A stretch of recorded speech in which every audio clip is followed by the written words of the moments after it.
and Tebello Motswane could take longer than expected. Forbes and Motswane were shot and killed in Durban in February last year. Today, 5 of the accused appeared in the Durban Magistrates Court, and the matter has been adjourned to March 14th. Speaking to yesterday's court's appearance of the 2 suspects in Eswatini, Ngobeni says a successful and quicker extradition process is determined by the relationship between Eswatini and South Africa. What we have seen yesterday when the matter was postponed was the fact that the Defence Counsel cannot respond fully to the application by South Africa and cannot consult fully because they have not received a comprehensive their documents that are outstanding. So what they need to do, they will file that and an inquiry will be held in the magistrate court in Eswatini to determine the factors that needs to be considered in terms of the protocols of SADC and the Extradition Act that is applicable in Eswatini. Ngobeni added that in an event where the extradition process is lengthy, the appearances can be held separately. Remember that the accused persons that we have in court have a right to a speedy trial that needs to be done and completed without unreasonable delay. But with the extradition process that is still to happen, we don't know how long it will take. We don't know whether it's going to be a year, it's going to be months, it's going to be 2 years. Remember, we have the issue of Bushiri that is not yet finalized. So that will play a pivotal role on this one, unless if the state considers something that which we call an application for separation of trial, which is undesirable given the interest of justice on this particular one. And 5 serving British soldiers from the Special Forces Regiment, the SAS, and are under investigation of allegations of potential war crimes in Syria. British media reports say the incident relates to an operation 2 years ago involving the killing of a suspected jihadist. The BBC's Jonathan Beale reports. The activities of the SAS in Afghanistan are already the focus of a public inquiry. That relates to the elite unit's operations in Helmand between 2010 and 12. It follows claims that members of the SAS deliberately killed unarmed Afghan males during controversial night raids. On these latest allegations relating to operations in Syria, a Ministry of Defence spokesperson said it holds its personnel to the highest standards and any allegations of wrongdoing are taken seriously. Recapping our top story this hour, SCOPA and the SIU have signed a memorandum of understanding to formalize cooperation with regard to the misuse of public finances. I'll be back with the headlines at the bottom of the hour. For SFM News, I am Nomalizo Mandela. A dream drafts the business. Passion takes it places because you are the business. Do business big with Telkom Business. Guests don't stay for the elevator music. Your name is what they rate because you are the business. Get Core Fiber Lite 40 by 20 megabits per second for 549 Rand per month from Telkom Business. The first 1,000 businesses to sign up to selected LTE and fiber deals will receive a free National Small Business Chamber voucher worth 3,950 Rand. Do business big. Call 10213 or click telkom.co.za. T's and C's apply. Coming up in your sports this hour, TS Galaxy versus Mamelodi Sundowns clash postponed after the Rockets team bus crash and All Blacks back. Jody Barrett suspended for 3 weeks. I'll have more of this and other sports stories at 3:30. For years, Outsurance has been saying they'll save you money on your car insurance, or you can ask for 500 Rand or 1,500 Rand cash if they don't. Here's Fundi, 46 from Brackenfell. I was not happy with what I was paying. I heard about the 500 Rand from Outsurance, but they give me lesser amount for my car. I'm paying 523 Rand on my 2013 Hyundai iX35. So here's how it works. SMS out to 30754. We'll give you a no-obligation car insurance quote. If the quote is less than you're currently paying, you'll end up saving money on your car insurance every month. And if it's more than you're currently paying, you can ask for 500 Rand. And if you've been with the same insurer and claim free for 3 years or more, tell us you want 1,500 Rand. Give Outsurance a call. It's a win-win. You can't lose. SMS out to 30754 now. That's out to 30754. Outsurance is a licensed insurer and FSP. T's, C's and limits apply. Premiums are risk profile dependent and reviewed annually. Client comments do not constitute financial advice. Third-placed VfB Stuttgart understand that only victory will get them close to the top 2 teams on the table, whereas Union Berlin have a mammoth task to cause an upset away from home. Who will dictate terms at the MHP Arena? This is the Bundesliga. Football as it's meant to be. Experience the German style of the game. VfB Stuttgart FC versus FC Union Berlin on Friday, 8 March at 9:30 p.m. Live on SABC Sport on DTT Channel 4. Also available on SABC Plus and SABCSport.com. Hashtag we love each other. Brought to you by SABC Sport. For the love of the game.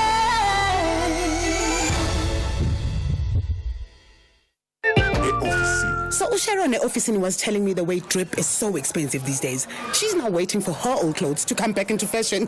I say, Joza, while you're waiting, why not let your money do the things in a NetBank Just Invest account where you can get your money after 24 hours notice? Oganchani voiceman. In Jalo Mabel, you can earn up to 8.75% interest. Anyone can open an investment account via the Money app in under 2 minutes. See money differently. NetBank. We're a licensed FSP and registered credit provider. Promo rates apply.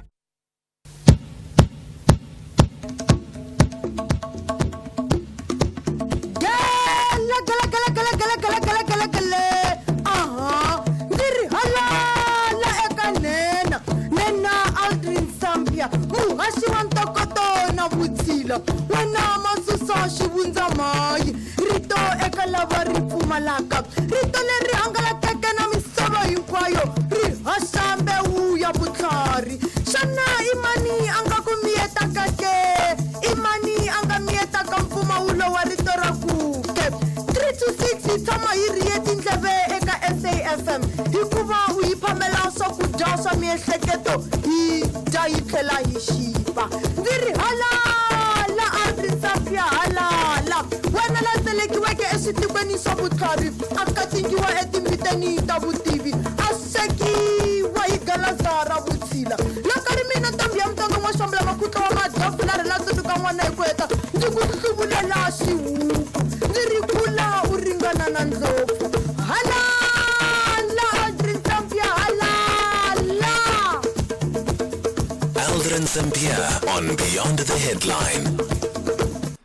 It is 11 minutes after 3 o'clock. Good afternoon, and thank you so much for choosing SAFM BTH with me, Aldrin Sampear. We're with you from now up until 6 o'clock. So coming up on the show this afternoon, we're in conversation with Clinton Ted Brown, Political Affairs Counselor of the U.S. Mission to South Africa. He'll be joining us in the next short while. Actually, he's currently sitting in studio, so we'll be speaking to him in the next short while in a wide-ranging interview about the politics, especially now heading into the elections in the USA. You may also want to reflect on Supers Tuesday that happened yesterday.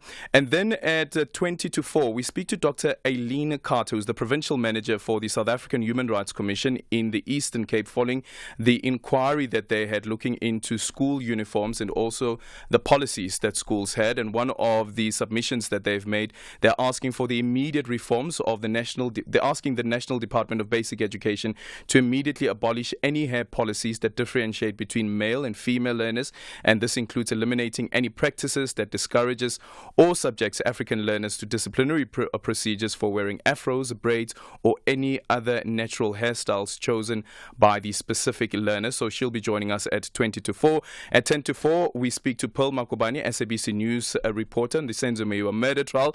The trial within the trial has been reopened. And then at 10 past 4, we speak to Dr. Tina Nzo, local governance specialist at UJ Associate of Ntiso Consulting. International ratings agency Moody's has downgraded the credit rating of the city of Ekurhuleni to further junk status and has also placed the city of Tshwane on a negative outlook. So we'll have that conversation at around 10 past 4. And if you remember, on Friday last week, we were speaking during the bonding session about what do you do with food that has expired. And some people, of course, called in and spoke about what exactly they do, and some even spoke about freezing the bread as well.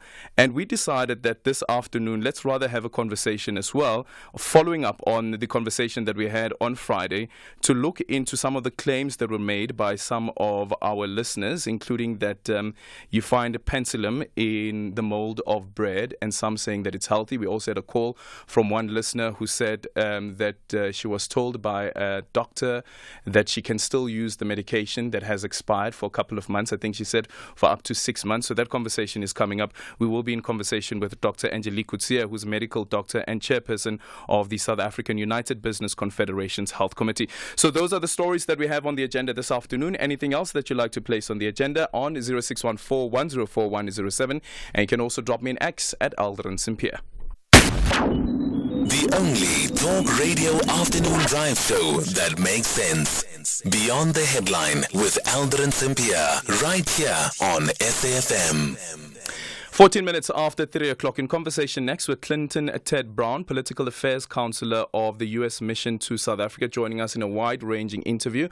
We discuss the upcoming presidential elections in the U.S., assess the country's state of democracy under the Biden administration, gauge to how the outcome of this year's presidential contest will shape and affect the country's domestic and foreign agenda moving forward. This as President Joe Biden and former President Donald Trump seem set to face each other again. Just yesterday, both men dominated the contest on Super Tuesday, and Clinton is now joining us in studio. Clinton, good afternoon, and thank you so much for making time for us. Good afternoon. Thanks so much for having me. I hope you'll call me Tad, and if I can call you Aldrin. Okay, you're okay with Ted. Okay, so we're going to go with Ted. Ted, thank you so much for joining us this afternoon. So let's start off here. Super Tuesday yesterday and the outcomes of Super Tuesday.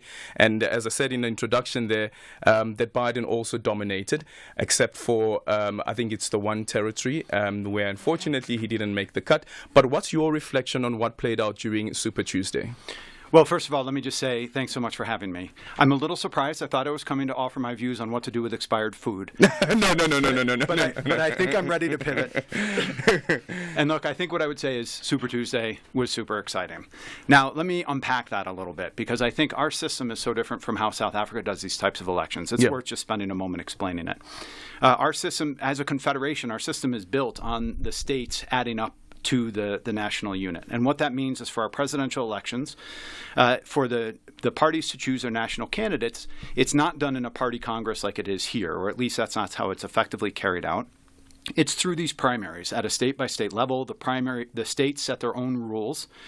And then the candidates go and they make their case. And this adds some interesting color to our elections. So, for example, Iowa has been one of the first primary states, the caucuses there.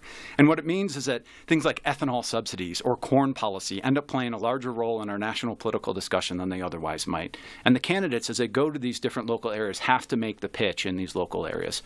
I can tell you that when I was a college student, I went not for a political party, but on issues. I was a college student advocating on student debt and on financing for education. And we went to New Hampshire during the primaries there in a year I'm not going to name because it will reveal how old I am.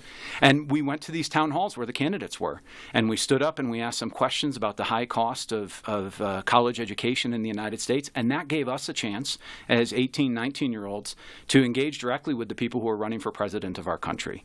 And so, as you pointed out, the end results in Super Tuesday were not a shock. That's, I think, largely what people expected. But I think it's all the process underneath that. It's that churn, talking about these issues, debating them, the candidates having to practice their articulation of their policies, the citizens getting to have those engagements with the candidates.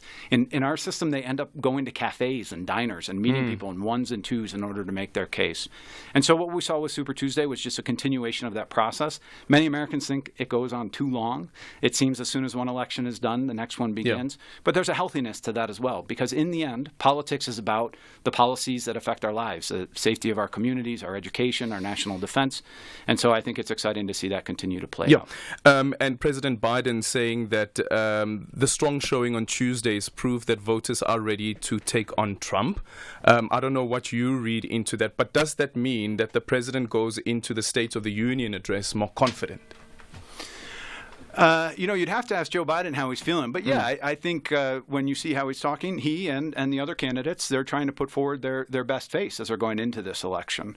And I think what we'll see is the president will talk about the issues that matter most to American voters, the economy, climate change, issues around health. And I think we'll see right afterwards, again, a neat feature, I think, is that right afterwards, like you have here with the SONA and the SOPA, the opposition parties will say, this is where he was all wrong. Maybe I agree with him on a couple things. And so we'll we'll see that continue to turn over. I don't think President Biden or former President Trump were surprised by the results on Tuesday, and so I think they're continuing on their campaigns, and we'll see more in the coming months. Yeah. Is there an expectation at all that the president could reflect, for instance, on a contentious issue heading into the election as well around reproductive health? When you say reflect on it, what do you mean? So the president's decisions that he has taken, for instance, to set up a task team that is going to deal with these issues around reproductive health after the Roe versus Wade case was overturned by the Supreme Court. What assurance can we expect from the president when it comes to that particular element, because it has been contentious heading into the elections? Yeah, I think it's a topic that both parties are going to focus on, not just the parties, but also the civil society groups that end up getting involved on topics like this. I think as they do here, it'll be groups from religious organizations, universities, youth organizations who have opinions on this topic. And they're going to continue to try and move the ball. And it's important, too, in our system to emphasize it's at the national and at the state level. So it's not just the presidents who are doing it. At the state level, this is a pretty significant issue as well. And you have people who feel very passionately, I don't even want to say on both sides of the issue, because the reality is it's not binary, but on the whole thing. And I anticipate it's going to be a big topic of conversation going into the election. Has the Americans and the American government reflected on how they have gotten back to this particular issue? Because some people are saying that, listen, we're speaking here about the oldest democracy in the world. Why are we still discussing reproductive health? I think because it's an important topic. Yeah. And the nature of important topics is that you keep talking about them. I don't think it's settled by any means. And I think it's I'm the type of person who always thinks it's better when we're talking. Yeah. Even if we think we agree and we stop talking, I think that's a problem. Yeah. And so I think we're going to continue to see this. And again, it's really not as binary, I think, as many people make it out to be. It's not a if one or the other. There's a lot of gradations. And the polling that comes out shows that Americans actually are, have mixed feelings about this. It's not one or the other. And I think what we're seeing is our politics try and respond to the feelings that Americans have about this topic. Is there possibility at all, and maybe to explain to our listeners as well, in terms of the federal system, how it works, because it almost seems that there's a reliance on the precedence that is set by a judgment that is handed down by the Supreme Court instead of Congress, for instance, taking a decision, a hard-on decision that says that women's reproductive health is an important issue and we are making this decision, like, for instance, with France amending the Constitution. So it's explicit in the Constitution that women have a right to decide over what they want to do with their bodies. Yeah, so there are two important differences I'd want your listeners to understand about the United States. One is this idea that we're a federation, and so it can be very confusing. We're more like a patchwork quilt in many ways because you can have different laws and regulations in different states. That's how we were designed to be. And so you do have states that are changing their constitution, either to enshrine rights to reproductive health or to decide that they should be limited for certain reasons. You have legislatures that are passing laws at the state level, and then you have at the national level. So I think that patchwork quilt is very different from South Africa, and what it means is that on any given day you can have a sensational headline coming from any one of the 50 states. The second one I would put out there is our three-part government, I think, is hard to understand for those who didn't grow up in it, because our equivalent of Parliament, the U.S. Congress, is a co-equal branch of the courts and the executive, the president. And they guard that equality very jealously. And so Congress can pass a law. The president can sign it, or they can pass it over, as they did. They overturned Reagan's veto, for example, on the sanctions in the 1980s against the apartheid regime. And then the court gets to sit and say that law is constitutional or not. So you really have this almost competition or grinding within the government itself. What that can sometimes result in is you can have, if Congress has not passed a law on something, the court then decides, in the absence of that, what to do. Or Congress can pass a law and the court will say certain elements of this are unconstitutional. Or if Congress does nothing but a state passes a law or a constitutional amendment, I can sue to bring it to the Supreme Court of the land in Washington, D.C., and they can strike it down. What it ends up being is like a melee. Just you have 9 dimensions of this discussion going on, different legislation, different court decisions. But I'm a believer that out of all of that comes a better process in terms of ensuring that our laws and our rights are protected by our political political system. Based on what you just said now, because the Supreme Court in the recent case with Donald Trump didn't make a decision on behalf of Congress, and that is on Section 3 of the 14th Amendment, barring insurrectionists from participating in the elections or holding public office. What's your reading into that judgment? Does this mean that Congress would now need to sit down and draft legislation? I don't think. The one thing about Congress is you don't tell them what they need to do because they don't take orders from anybody. But no, not at all. In this case, the way that I understand the court is that a decision was brought to them by the state, essentially. The state had made a decision, and then citizens said, we don't agree with this decision. We think it violates our rights, and they took it to the National Court of the Land, the Supreme Court. Yeah. And the Supreme Court, I think it's worth noting, was unanimous. So there's quite an ideological spectrum, let's say, or rainbow across our Supreme Court.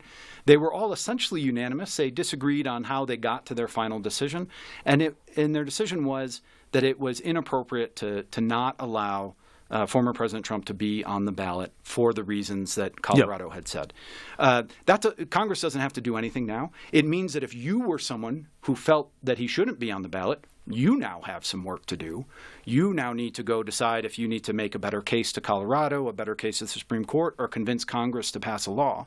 But there's nothing that obligates Congress to take any action. And I'll just say that there are hundreds of decisions exactly like this. And it means that our democracy is very hard work because you've got to be engaged on all these different levels. Okay, so a Trump-Biden show-off once again. Perhaps. You just had the medium in here like 30 minutes ago. You should bring her back if you want to know. Okay, let's quickly go back again to a Super Tuesday. Minnesota. You know where I'm going with this one. Actually, I don't. Yes, it's do. cold there. Yes, you and do. It's hot here. But Minnesota, the uncommitted votes for President Biden. And once again, I guess the question also goes back to whether when America reflects on its foreign policy, specifically on the decisions that have been taken on the Israeli-Hamas war, if it still stands by that particular decision, even though you have people like, for instance, in Minnesota that are saying that, listen, change your course. I think that those voices, whether they're kind of articulating them vocally or articulating them in silence, if I can say that way, are absolutely a part of our decision-making. And one of the things that I see as a commonality between South Africa and the United States, I went into diplomacy because I'm focused on commonalities between societies. And I believe that we can base agreements and avoiding wars on the focus on our commonalities. One of the factors that drives both of us is that we believe in this open societies. You have an amazing free press here. We have a great one in the United States. I have never met a South African who is afraid to voice their opinion. Yeah. Haven't met an American the same way. So those voices, whether it's the voices who are saying, we think you've gone too far in this direction or too far in that direction, absolutely have an impact on our foreign policy with regard to any issue. And I would say, I think if you look at the statements that have come from President Biden, Secretary Blinken, or other U.S. leaders, you'll see that their stance is evolving on an almost constant basis in response, not just to what Americans are saying or South Africa is saying, but to what's going on in the region. And I think that those voices protesting in Michigan or in New York or wherever it is play a role in that feedback mechanism for our leaders to decide how they want to chart the course. And then the perception that is then left about America and America's foreign policy once again. Right now, for instance, we see the push for a ceasefire that is a bit longer, and President Biden has said that now it is in the hands of Hamas to decide if this is going to happen or not. But it has taken us a while to get to this point, also considering how the United States had voted at the United Security Council. You had many opportunities to vote for a permanent ceasefire or a permanent, not permanent, but just a pause for humanitarian aid. And I think you squandered that. What would you say? Actually, I think what Secretary Blinken in particular, but of course President Biden as well, has been very much involved in tirelessly. I almost wonder if he's got a body double sometimes, because the guy seems to be awake 24 hours a day and in 3 parts of the world at the same time. We have been engaged tirelessly in trying to stop this conflict. And every decision they have made along the way has been, will this help us reach that goal or not? And so I understand that some of the decisions we've taken are different than what South Africa has taken, different than what some South Africans, some Americans would want. But I have full faith that when Tony Blinken is doing this, he is constantly making a determination, making this decision, making this vote, making this phone call, making this statement, adding this word into our press release. Will it help us get closer to that or not? And so Linda Thomas Greenfield, our ambassador to the United Nations, explained, I think with pain and emotion very clearly in her voice, why our desire to see a lasting peace in the Middle East meant that we couldn't support those resolutions, including for some of the things that we're missing, but I think most importantly because of our evaluation of how they would actually contribute to that end result. UN resolutions, press statements, these are all means to ends, which is ending that conflict, ensuring that no more loss of life is necessary. And I think the calculation... While giving military aid. Absolutely. But how do you stop life? How do you stop the loss of life by supplying military aid? Well, because there are people out there like Hamas who will attack people who are unarmed. I mean, that's the nature of these guys. They are attacking people who are unarmed, and we fully support Israel's right to defend themselves. Yeah. And it is deeply unfortunate that any time you engage in a military conflict like this, there will be civilian casualties. President Biden has said there have been too many, and we are in constant discussion with not just the government of Israel, but anyone we give weapons to about how they're used most responsibly. Yeah. And the challenge for the diplomats, for the negotiators, is to figure out how can you do these two things at once? How can you stop people who are living among the civilian population and who are hell-bent, who are determined? They're raison d'etre. The reason they exist, the reason they wake up every morning is to destroy the entire state of Israel, to kill Israelis, not just Israelis, but Jews wherever they find them. How do you ensure that they can protect themselves against those people while also protecting the civilians who are among them? Yeah. And that's a challenge, I think, that I'm very proud. I understand that people have misgivings and criticisms. It's easy to be in the stands watching the players on the field, but I'm very proud of what Anthony Blinken has done to try and bring an end to this as soon as absolutely possible. Just quickly, the relationship between South Africa as well as the United States, how would you describe that? But also, we're also going into an election. And I wonder whether there's any interest from the United States around how the elections in South Africa play out, because we also know that sometimes the election outcome sometimes also brings a bit of uncertainty. On my way here, I stopped for an ice cream cone because ice cream makes me very happy. The only things that make me happy are talking about the U.S.-South Africa relationship and South Africa's elections. So this is like my birthday. Let me just be sure I touch on them all, and I don't want to talk too long. So interrupt and cut me off. U.S.-South Africa relationship is amazing, and I know that's I can see the look in your eyes. You're like, what? Is this guy in the same country? Because what I'm focused on is the iceberg under the water. There's a tendency of some people to say, here's a headline, there's a headline, the relationship is in trouble. I can tell you as somebody who's personally engaged on this relationship on a daily basis for 3.5 years through multiple U.S. administrations now and through what many people would consider some of the churning waters. The reason that I am so bullish on the U.S.-South Africa relationship isn't because of the guys like me. It's because of the Americans and the South Africans who are the glue, who are the ballast, who are the iceberg under the water. I can't travel around South Africa without running into some American who's here doing something. I'm here on my honeymoon. I'm here investing in this solar plant. I'm here, my church group is Ted, let me just quickly interrupt you. Sorry. I just quickly need to go to the news headlines. Then we're going to get a sports update, and then we can conclude your point. Can you give me a few minutes? Yeah, of course. Please, thank you so much. It's 2 minutes now after 3:30. Time for the news headlines. And in the headlines, former public protector advocate Busisiwe Mkhwebane has filed papers in the Gauteng High Court in Pretoria over the payment of a gratuity which she argues is due to her. Mkhwebane was impeached in September last year, a few weeks ahead of the end of her 7-year term in office as the head of the Chapter 9 body. In other news, the Standing Committee on Public Accounts, SCOPA, and the Special Investigating Unit, the SIU, have signed a memorandum of understanding understanding to formalize cooperation with regard to the misuse of public finances. SCOPA chairperson Mkhuleko Hlengwa says the cooperation started in 2019 when they agreed with SIU that committee would refer various cases for investigation to the SIU. And dozens of displaced people have been abducted by suspected Boko Haram jihadists in the northeast Nigeria's Borno state. Details on these and other stories at the top of the hour. SAFM, guiding you through the rush hour traffic. And time for a traffic update with Irma G. Southbound in Fairland has a crash on the off-ramp to Bayes Nodia Drive. Old Johannesburg Road in Midrand has roadworks with traffic restrictions between Olifantsfontein Road and Samrand Road Bridge, so you're asked to expect delays. SKM Patlady Drive northbound in Pretoria has delays towards Moot Street. In KZN, the N3 westbound in Pinetown is slow moving. That's towards the M1 Richmond Road exit. The N11 in Ladysmith has a burst pipe reported. Crude oil's escaping that pipe. That's near Port Shepstone Road, so approach with absolute caution. And the N3 eastbound in Ashburton has a stationary truck at Linfield Park. In Cape Town, the M5 southbound is slow moving towards Kromboom Road exit. The N3 southbound is slow moving at Rhodes Drive. The R300 westbound slow moving towards the M7 Jakes Harrowville Drive junction. And on the N2 inbound, a truck lost its load just before Spine Road exit, so expect delays there. With your traffic update, I'm Irma G. This is SAFM Sports with Doming Khapele.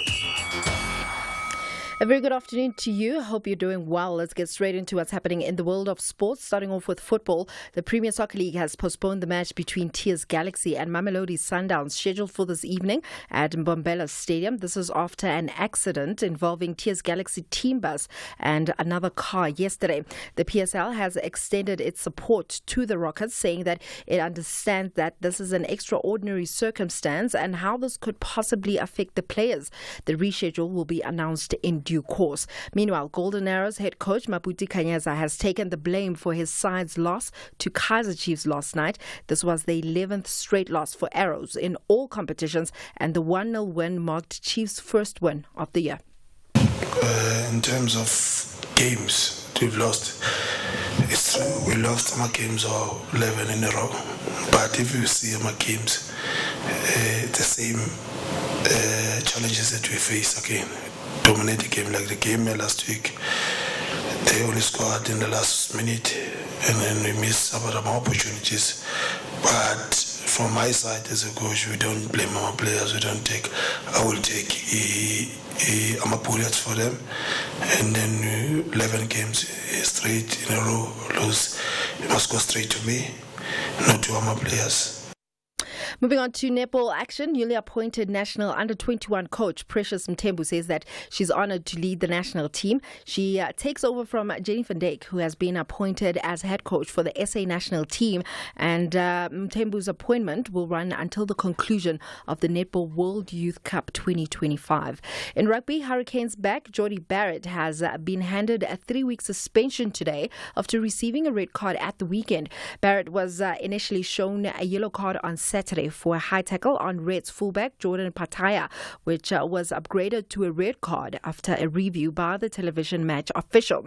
Barrett will miss matches against Blues, defending champions Crusaders and Melbourne Rebels. Then in cricket, India spinner Ravi Ashwin says that he's not as excited for his 100th Test appearance, but rather a series-ending win over England is more important to him than just a number.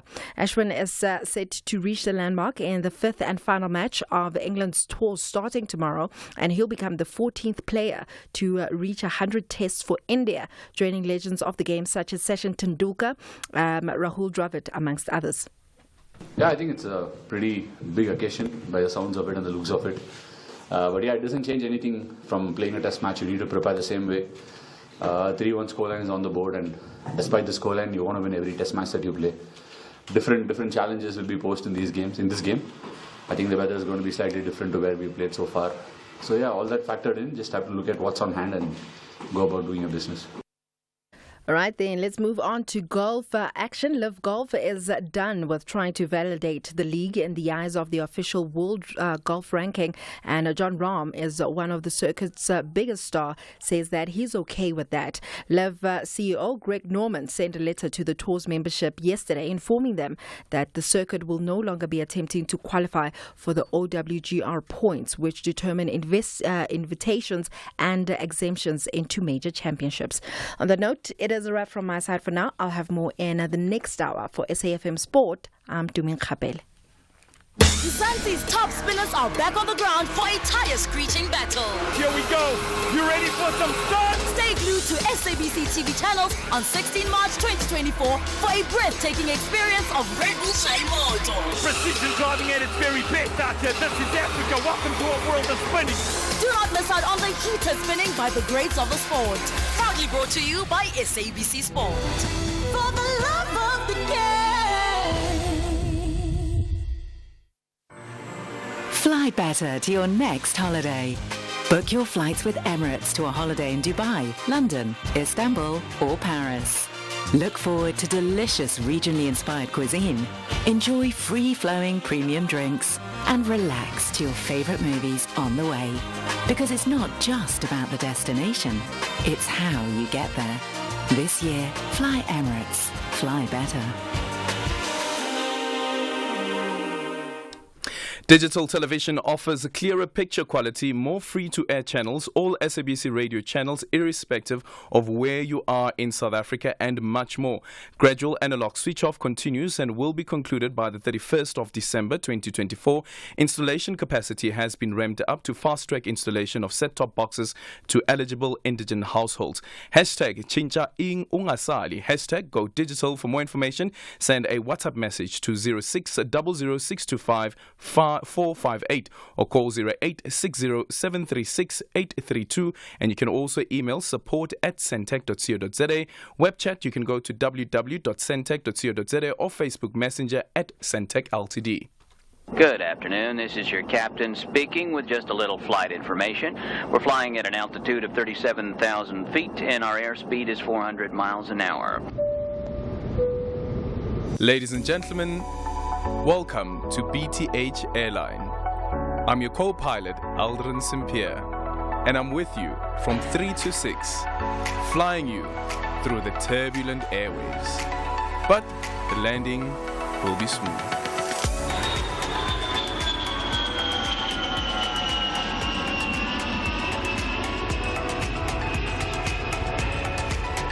And so just sit back and relax and enjoy the rest of the flight.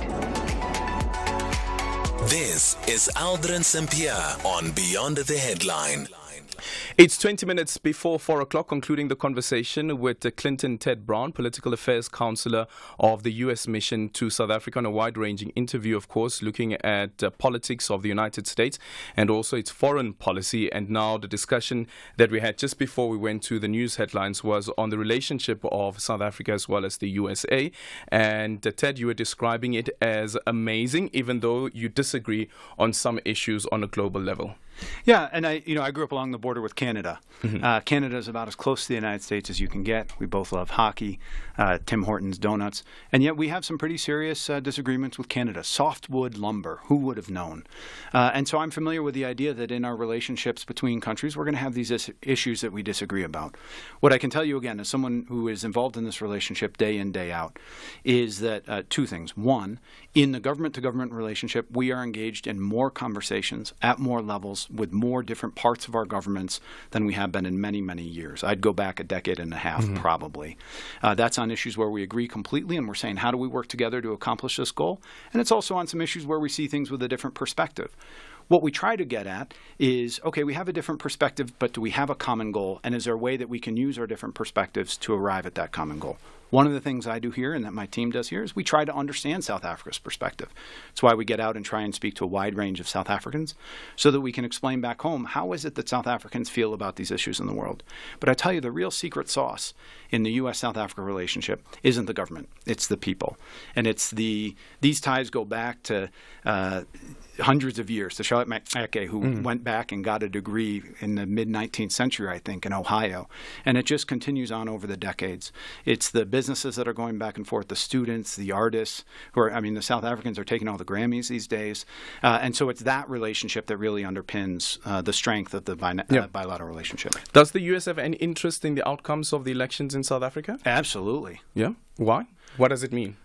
Because South Africa is known around the world for its democracy. I'm of the age that I can remember when South Africa had its first elections. I remember how exciting that was for me in Buffalo, New York. And so seeing South Africa's democracy succeed, as I am confident it is going to in these elections, is important to all of us around the world who care about human freedom and dignity. And so watching these elections is exciting for me to be here, to watch this 30 years after 1994.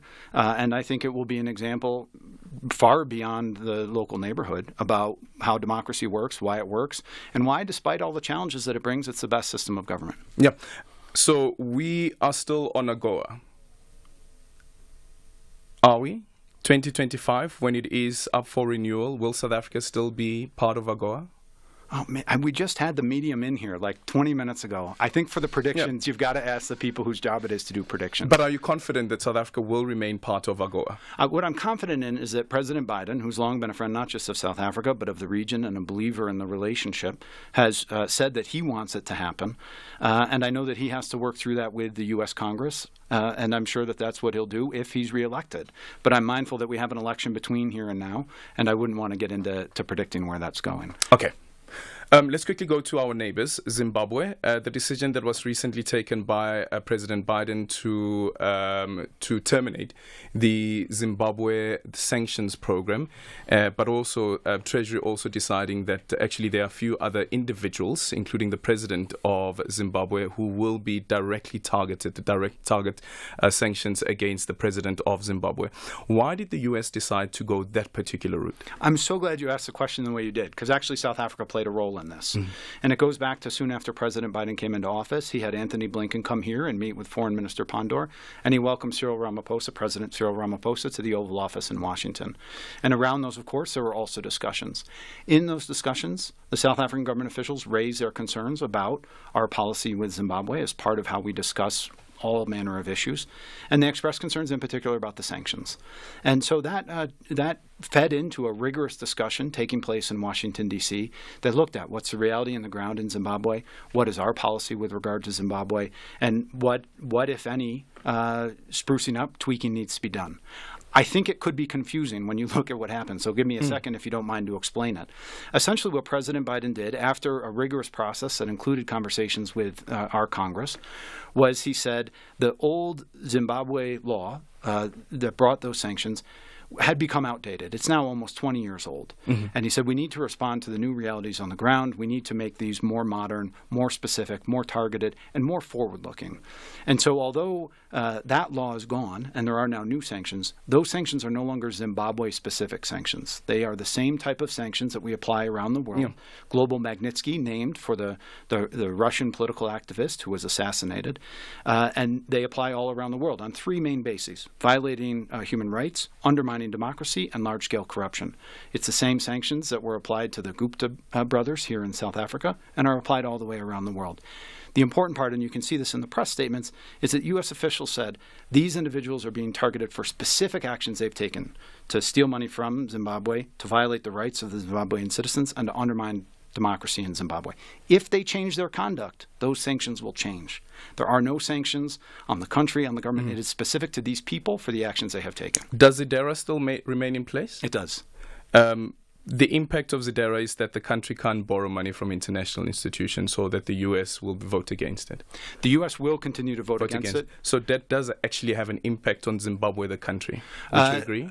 Well, what I would say is that the real impact in Zimbabwe is how poorly that very wealthy country is being managed, how much of its wealth, gold, diamonds, are being stolen for the benefit of a small group of people. I'm sure you've seen, as I have, the videos of Lamborghinis driving around in Harare. And so I think the point to figure at us is to distract from the reality of how that country is being managed. But the implications of ZIDERA is that the country can't raise money from international financial institutions. The U.S. will vote against that. Does that have an impact on the country? I can't deny that it has some impact, Sure. but the main impact remains that the country is being fleeced by its leaders, the ones who have been sanctioned. Okay. And if that governance improved, the sanctions would go away. More importantly, if that governance improved, forget about our sanctions. The country would prosper. Thank you so much for your time. Clinton Ted Brown, he's a political affairs counselor of the U.S. mission to South Africa. Really appreciate your time, and I hope that we can have a conversation again after the elections. Anytime. Let me know. Perfect. Happy to Thank you come so down. much. 0614-104107, and you can also drop me an X at Aldrin Sampear. You are listening to Aldrin Sampear on SAFM.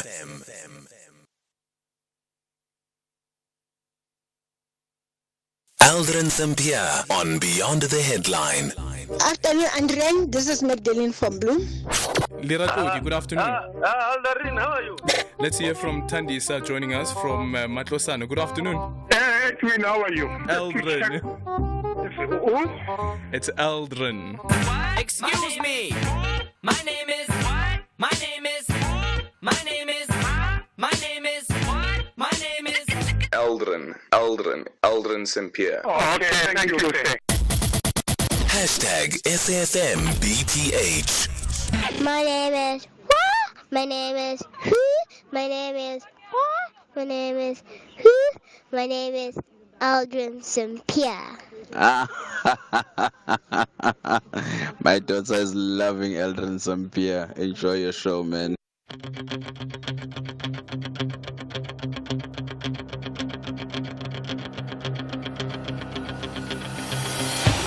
For the thousands in attendance, ladies and gentlemen, Beyond the Headline. let's get ready to rumble!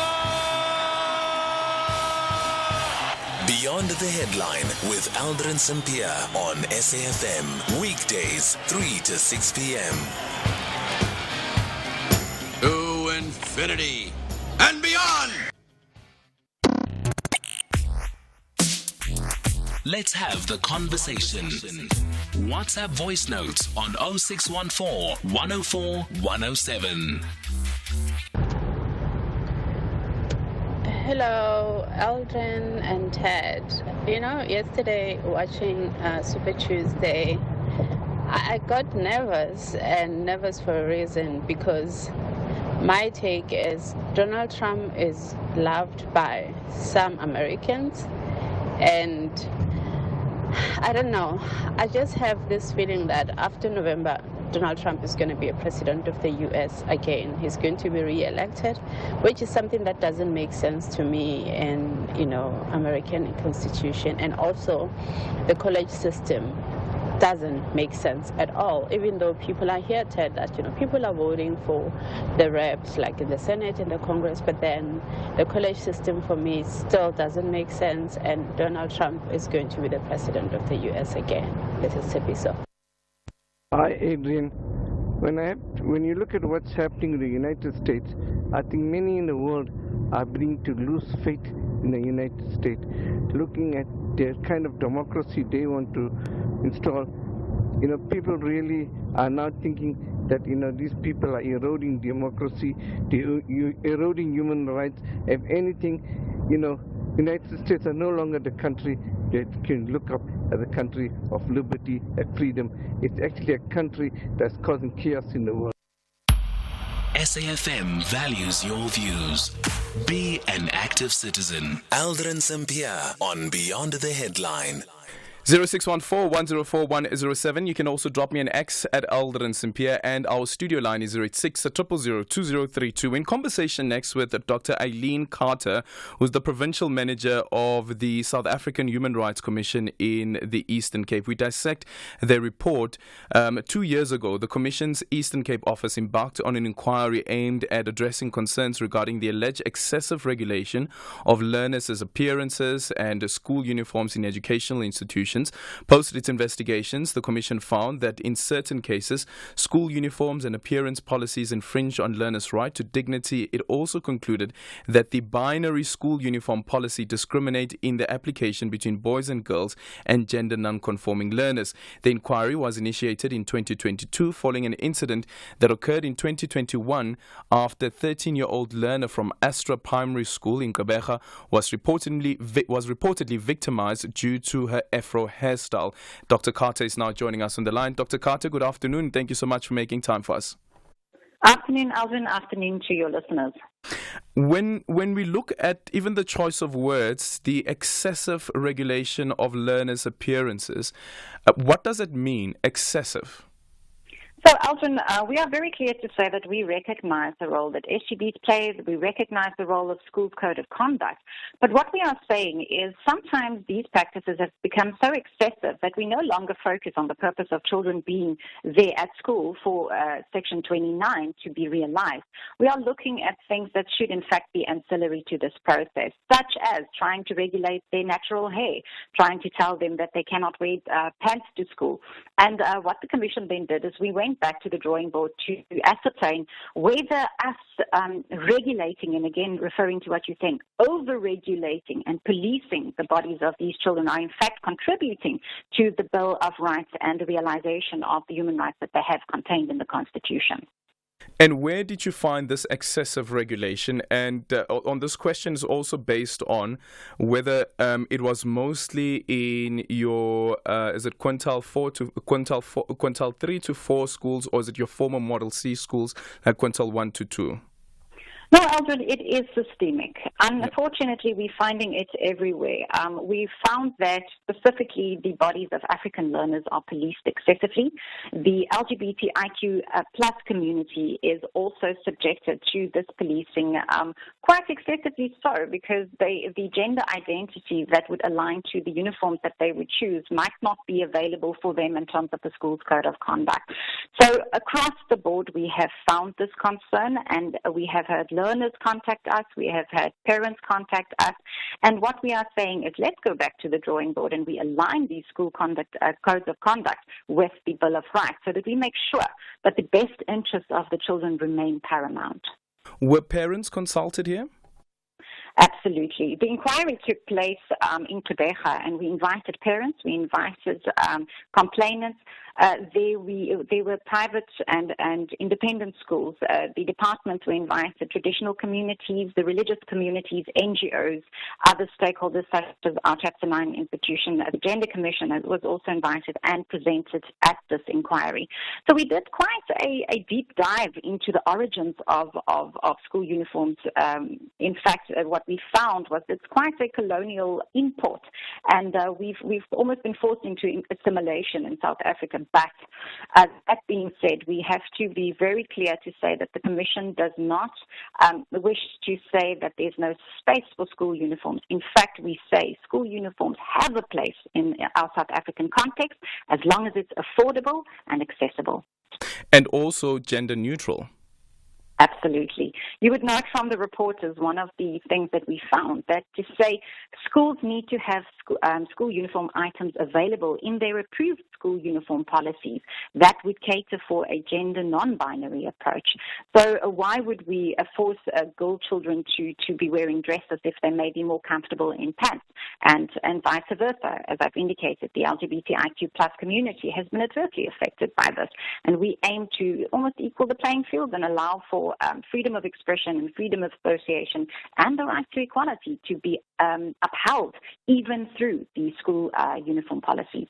A very contentious one that you say you need the immediate reforms from the National Department of Education is that eliminating any practices that discourage or subject African learners to disciplinary procedures for wearing afros, braids, or any other natural hairstyle chosen by the specific learner.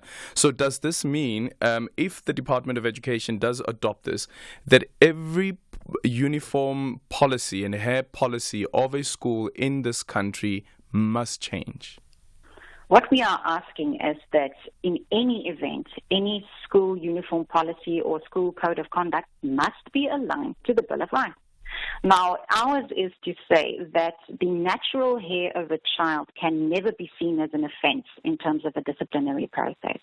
And we are asking ourselves, are we in a position where we are over-policing the bodies of specifically African learners? And we have found that we might need to take a step back, and we might need to look through the lens of human dignity and allow children to present with natural hair, with afros, with whichever hairstyle they might choose to their liking, because we could find no causal link between discipline and the length of hair. I mean, the case in point would be that girl children presenting with long hair are able to do mathematics. Why won't male children be able to do the same? Okay, and then also the prescribed underwear for female learners, something that really shocked my colleague Bridget earlier on. Can you just describe what you found and what you are prescribing or what you are recommending? So, Aldrin, even from a quick Google search, you'll be able to see that several schools still present with this school uniform policy, where they would prescribe the color of the underwear that girl children should be wearing. It's usually to align with the color of the school uniform. Now, we're asking ourselves, how would that be monitored? And we are very clearly saying that this abhorrent practice should be abolished very immediately. And we should very clearly come out to say that the bodies of children, specifically girl children, are not to be policed in this manner. It is a violation of their privacy, it's a violation of their dignity, and it should be condemned from all angles, from schools, from parents, from SGBs, the like. Has the Department of Education responded as yet? Well, we were at the Portfolio Committee yesterday, and we were very encouraged with the response from the department and the presentation that they led. And the presentation was led by the Minister herself, the Honourable Minister. So we were encouraged by what we heard there. Policies and steps and stakeholder engagements which are looking to align to the basic principles which we have set out in our report. So we look forward to taking the hands of the department, of the stakeholders, and see how best can we align all of these processes with our constitution. Thank you so much for your time. Dr. Aileen Carter is a provincial manager for the South African Human Rights Commission in the Eastern Cape. So what do you make of the recommendations that are made by the Human Rights Commission? One, that the National Department of Basic Education must immediately abolish any hair policies that differentiate between male and female learners. This includes eliminating any practice that discourage or subjects African learners to disciplinary procedures for wearing afros, braids, or any other natural hairstyle chosen by the specific learner. And then two, gender stereotypical use of school uniform policies. All learners must be allowed to wear any item of clothing that forms part of the approved school uniform, regardless of their sex or gender identity. Gender neutral uniform options must be provided to accommodate gender non-conforming learners. And then three, prescribed underwear for female learners, which again shocked Bridget a bit earlier on. The practice of prescribing underwear for female learners must be eradicated and condemned, and learners and caregivers should be encouraged to report any invasive monitoring to law enforcement agencies for investigation. And I like the point that was raised there by Dr. Carter. The question is, how do you inspect whether that girl learner is actually wearing the prescribed underwear? How do you inspect that? It's 4 o'clock. Independent and impartial. This is SAFM News. Top stories this hour. Mkhwebane goes to court over payment of gratuity, and Nigeria's displaced people abducted by suspected Boko Haram. Good afternoon. Former public protector advocate Busisiwe Mkhwebane has filed papers in the Gauteng High Court in Pretoria over the payment of a gratuity which she argues is due to her. Mkhwebane was impeached in September last year, a few weeks ahead of the end of her 7-year term in office as the head of the Chapter 9 body. Mkhwebane is asking the court to declare the conduct of the Office of the Public Protector and its head, Advocate Koleka Gcaleka, in its refusal to pay the gratuity as unconstitutional and invalid. The Office of the Public Protector has confirmed it has received papers. Acting spokesperson Ndili Msoki elaborates. Following numerous media inquiries regarding the payment of a gratuity to former Public Protector, Advocate Busisiwe Mkhwebane, the Public Protector South Africa confirms that it has received Advocate Mkhwebane's court papers and will attend to the matter accordingly. No further comment will be made regarding this matter at this time. The Standing Committee on Public Accounts, SCOPA, and the Special Investigating Unit, the SIU, have signed a Memorandum of Understanding to formalize cooperation with regard to the misuse of public finances. SCOPA chairperson Khuleko Hlengwa says the cooperation started in 2019 when they agreed with SIU that the committee would refer various cases for investigation to the SIU. Hlengwa says the committee also identified that once the SIU investigations were concluded and reports were filed, the presidency could not keep track of how the SIU's referrals were implemented. He added that often these reports languish in government departments and state-owned entities without any action being taken against those allegedly responsible for the wrongdoing. The MOU is to identify the roles and responsibilities of each party as they relate to reviewing the expenditure of public funds by scope of any organ of state and to pool resources to strengthen financial oversight and consequence management related to such misuse of public funds.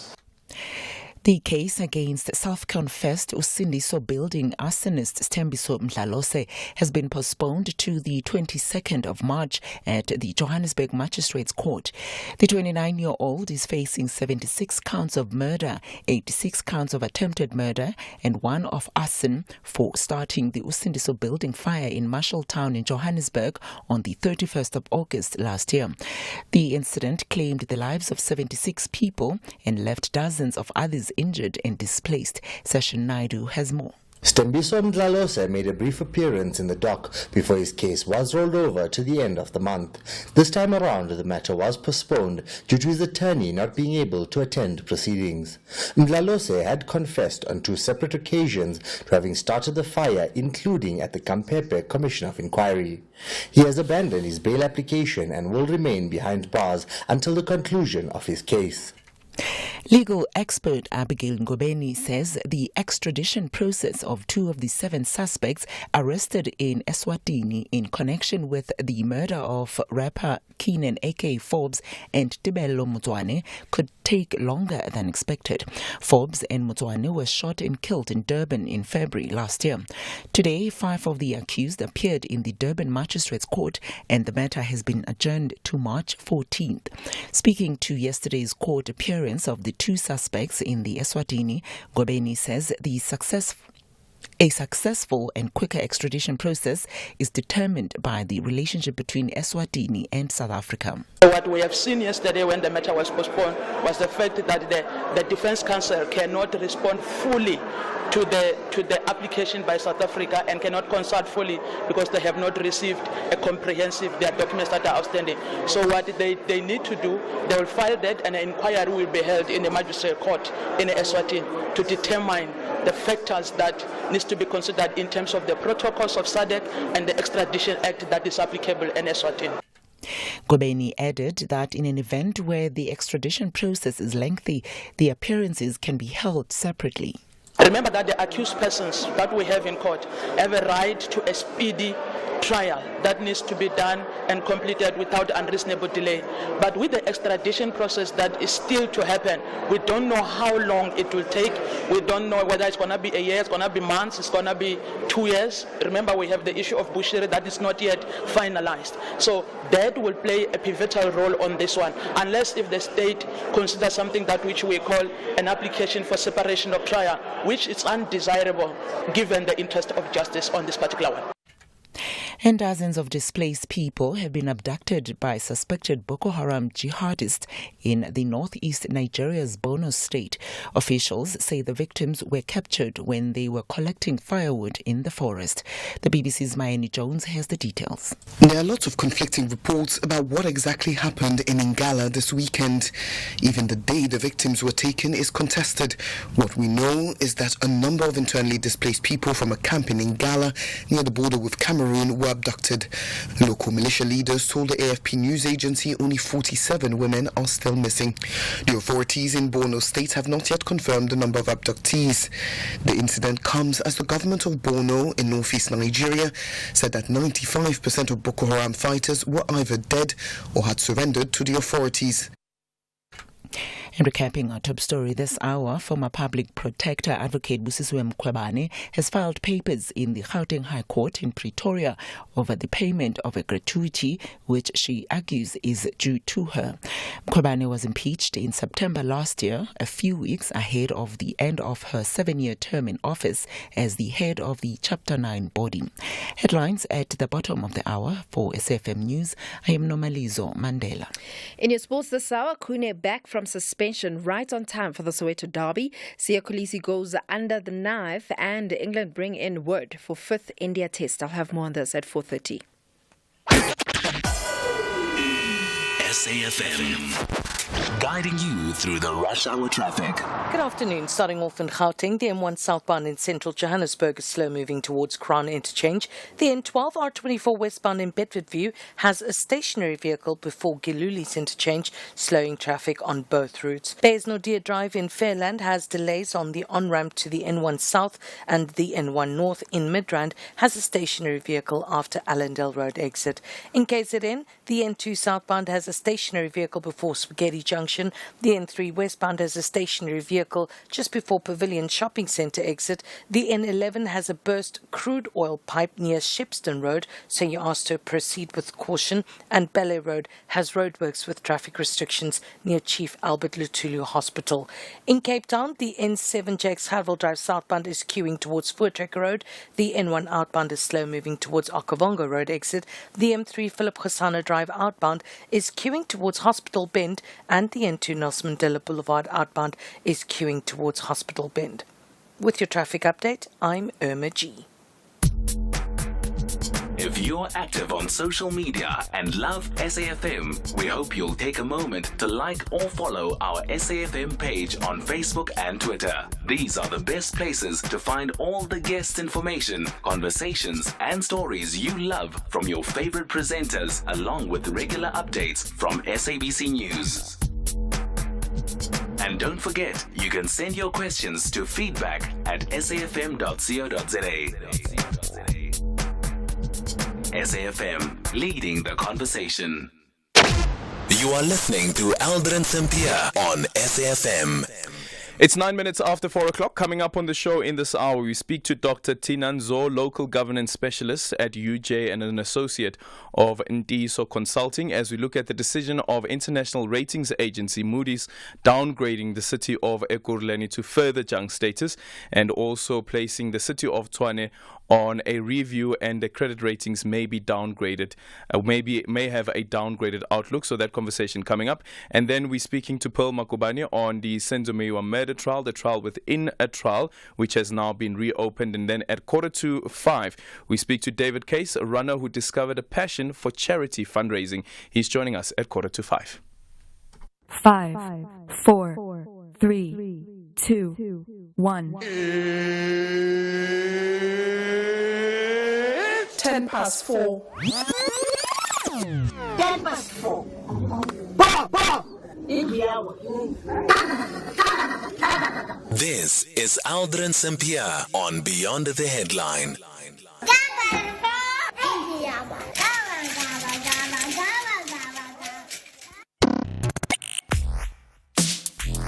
Let's have the conversation. WhatsApp voice notes on 0614 104 107. Hi, Aldrin. So, in terms of the underwear of girls having to be the school colors, I know of this because I experienced it in my primary school year. So, we were required to wear underwear, the school underwear, which was a particular color. It was a thing. I don't know now if it's still a thing, but it was definitely a thing when I was in primary school in the early 2000s, right up until I finished primary school. So how would they inspect if you are wearing the right quote-unquote school uniform underwear? How would they do it? Would they ask you to lift up your skirt? Would they ask you to lift up your tunic so that they can inspect that you are wearing the school uniform underwear? Hi, Aldrin. It's Tloani here from Durban. Mina, I'm thinking this thing, Yama, right, it will be the end of us one day if we are not being too careful. Mina, I, for one, my daughter will never wear my braids as scholar. As long as she's still a scholar, she'll behave like how a scholar is expected to behave. As for this thing of not Africanizing what is African, wearing your afro in school, it has always been allowed. It should be neat. It should be tight. It should show Uti. Well, it's not true. It's not this true. This thing of trying to help each and everything that is even of no importance. Because such as topics such as if Elena feels like she wants to be in track pant, in trousers, that feeling should die there. As long as she begins thinking about that, it should just die there. Yes, the sad part always about the uniform conversation and about the hair conversation, of course, is that it always goes back again to the girl child and the black girl child in this case when it comes to hair.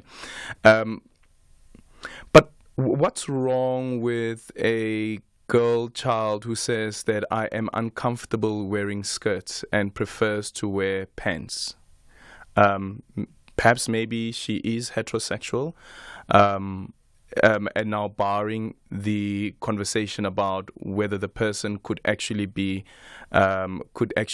gay, barring that particular conversation. But what's wrong with a heterosexual girl saying that I don't want to wear a skirt, I prefer to wear a pant. I prefer wearing pants because that makes me feel more comfortable. And also, once again, remember that we also live in a country where you have the heckling of women that would happen.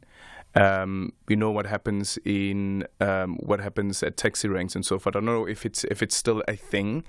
Where women who are wearing short skirts would get all of these whistles being blown their way, and also sometimes the insults that would come. So, again, is it wrong for a girl child to say, specifically now speaking about the girl child, is it wrong for a girl child to say that I don't like wearing skirts, I prefer wearing pants, which has absolutely nothing to do with their gender identity? 0614-104107, and you can also drop me an X at Aldrin Sampear. SAFM values your views. Be an active citizen. You are listening to Aldrin Sampear on SAFM. Weekdays 3 to 6 p.m. 14 minutes after 4 o'clock. In conversation next with Dr. Tina Nzo, local governance specialist at UJ and associate of Ndiso Consulting. The international ratings agency Moody's has downgraded the credit rating of the city of Ekurhuleni to further junk status as it experiences a worsening financial position. Meanwhile, the city of Tshwane's ratings has been placed on review and the credit ratings may have a downgraded outlook. This is in light of reports that the Metropolitan may face suspension of a trade on the Johannesburg Stock Exchange as it did not publicize their financial results for 2022-2023. The city of Tshwane and the city of Ekurhuleni form part of the top 5 biggest municipalities in the country, and both have not finalized their audit reports with the Auditor General. To help us unpack the implications of this forecast on these municipalities and the impact it may have on service delivery, we are joined by Dr. Tina Nzo. Dr. Nzo, good afternoon. Thank you so much for making time for us. Does this opinion by the ratings agency Moody's come as a surprise at all on these two metropolitans? Good afternoon, Aldrin, and also good afternoon to your listeners.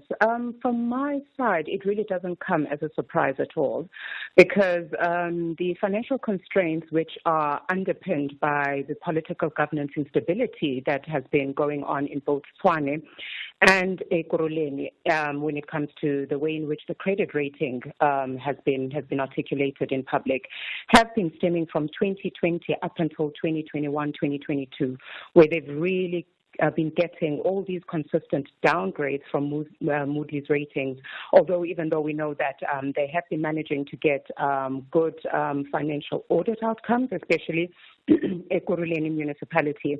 So these signs have been coming for a very long time, but I think this time around what makes it worse is that the Auditor General report has not yet been tabled to Council till today, and that is really causing quite a lot of jittery when it comes to the creditors. And on that particular point, the one that a municipality, a metro, may get the clean audits from the Auditor General, and we know that Ekurhuleni has been one of those municipalities that have been getting clean audits year after year for consecutive years. And now, of course, the Auditor General has released a report on the concerns about what's happening in the city of Ekurhuleni. But why isn't there a relation between what the Auditor General is saying about the finances of the city compared to what the ratings agencies would say about the finances of the city? All right. You've got to remember that there's quite a number of issues that need to be looked at by the rating agency. For example, the rating agency needs to look at the provided financial statements and the audit reports. They also need to look at the medium-term revenue and expenditure framework, which provides confidence that when it comes to the way in which the municipality is going to raise its revenue, so that whatever debts that the municipalities have taken or whatever services they are purchasing from other state entities, they would be able to pay them off. So under these circumstances, if you're going to be having, for example, a financial audit that has not been tabled out for this financial year, which is 2022 and 2023, that really dents your financial due diligence as a municipality that is needed by your creditors to assess your financial viability. So at this stage, when you have to look at the way in which the municipality has been getting these audit outcomes previously, which was showing an indicator of compliance when it comes to its financial governance. But right now, since we don't have that report, we don't know exactly what the outcome is, and that's why it's very, very jittery for these creditors to actually not get these financial reports coming out. And this means what for the residents of Ekurhuleni and the residents of Tshwane, but more specifically the residents of Tshwane, because here a decision has been taken to further downgrade Ekurhuleni? So this means, Aldrin, that when it comes to the manner in which the city is going to be able to be, firstly, financially viable, secondly, it's supposed to show its state of liquidity and also its cash flows, and also taking into account that we need to see how much revenue has been raised compared to the previous financial year. It means that as citizens, we are not sure whether the city will be able to have enough money in its coffers to deliver services. Because if the city doesn't have enough money for its operational and capital budgets, and these budgets are necessary for the delivery of services, this means that the municipality will not be able to maintain its infrastructure adequately. It will not be able to develop new infrastructure, and you also need to understand that currently the city is facing with a whole lot of service delivery backlogs, as we have heard over the media, that there are certain sections in Ekurhuleni, for example, that have been struggling to get water. Certain sections in Ekurhuleni have also been struggling with the blowing off electricity transformers. That means that the infrastructure has aged and the municipality is not upgrading that infrastructure. So those are the issues that will really culminate in a negative outcome for communities if the municipality is really struggling financially. Does the same apply to Tshwane? The same also applies to Tshwane as well. I mean, we can also see the way in which Tshwane has been struggling with its waste collection over the couple of months ago. So, and you also need to think about the way in which Tshwane has also been struggling with the kind of negotiations with the unions, because these negotiations fall on the ability of the municipality to provide increased wages, of which currently right now, when you look at the bargaining council, what is being demanded at Tshwane municipality by the unions, the municipality is arguing that unfortunately, because its coffers are really running dry, they cannot afford what the municipal workers are demanding. So it actually shows how this has an impact in the various services and functions of a municipality in the long run. And then just finally on the JSC, both municipalities failed to submit their statements by the 29th of February, and now a commitment has been made that it would be submitted by the end of this month. But the fears that have been raised that the delisting and suspension of the bonds could put the cities in a weak liquidity position. Absolutely, absolutely. That's why I referred to the liquidity state of the municipality, because liquidity is very important. You need to show how you're able to dispose certain assets, the assets that you have that obviously need to be articulated in the Auditor General's report, because asset registers are also audited. The state of assets are also registered in the audited reports. So right now, we do not have an insight of what is the current state of the assets in the municipality, which can also be used as a form of getting your leverage into bonds that you need to address. So those issues are really pertinent at this stage, and it will be interesting to see if the municipality will come ahead and produce this report, because it faces a dire constraint of actually being delisted. Yeah. Thank you so much for your time. Dr. Tina Nzo's local governance specialist at UJ and also an associate of Ndiso Consulting. 0614-104107, and can also drop me an X at Aldrin Sampear. Introducing a collection of Audi Black and Urban Special Edition models crafted for the bold and curated for the progressive. From the sporty Audi S3 and elegant A4 to the distinctive Q2 and Q3, each vehicle has been created to be an extension of your identity. Style, design, comfort, and technology is yours to own with a guaranteed future value and a competitive monthly installment through Audi Financial Services. Visit audi.co.za to discover more.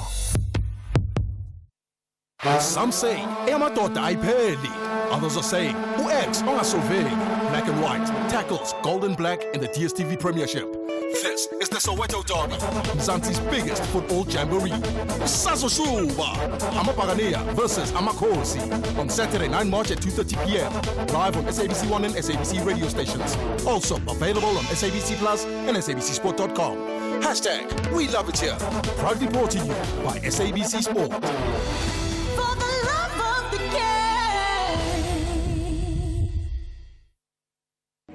Like, for instance, point that was raised by another voice note. It says that the prosecutor said the bail must be 5,000. The defense said 4,000. What did the magistrate say? Yes. What did the magistrate say? 10,000. Why did the magistrate say 10,000? That is still unfair. Wait, Tommy, pendulum buzo. Answer the question. Few inches later. Wait, Tommy, pendulum buzo.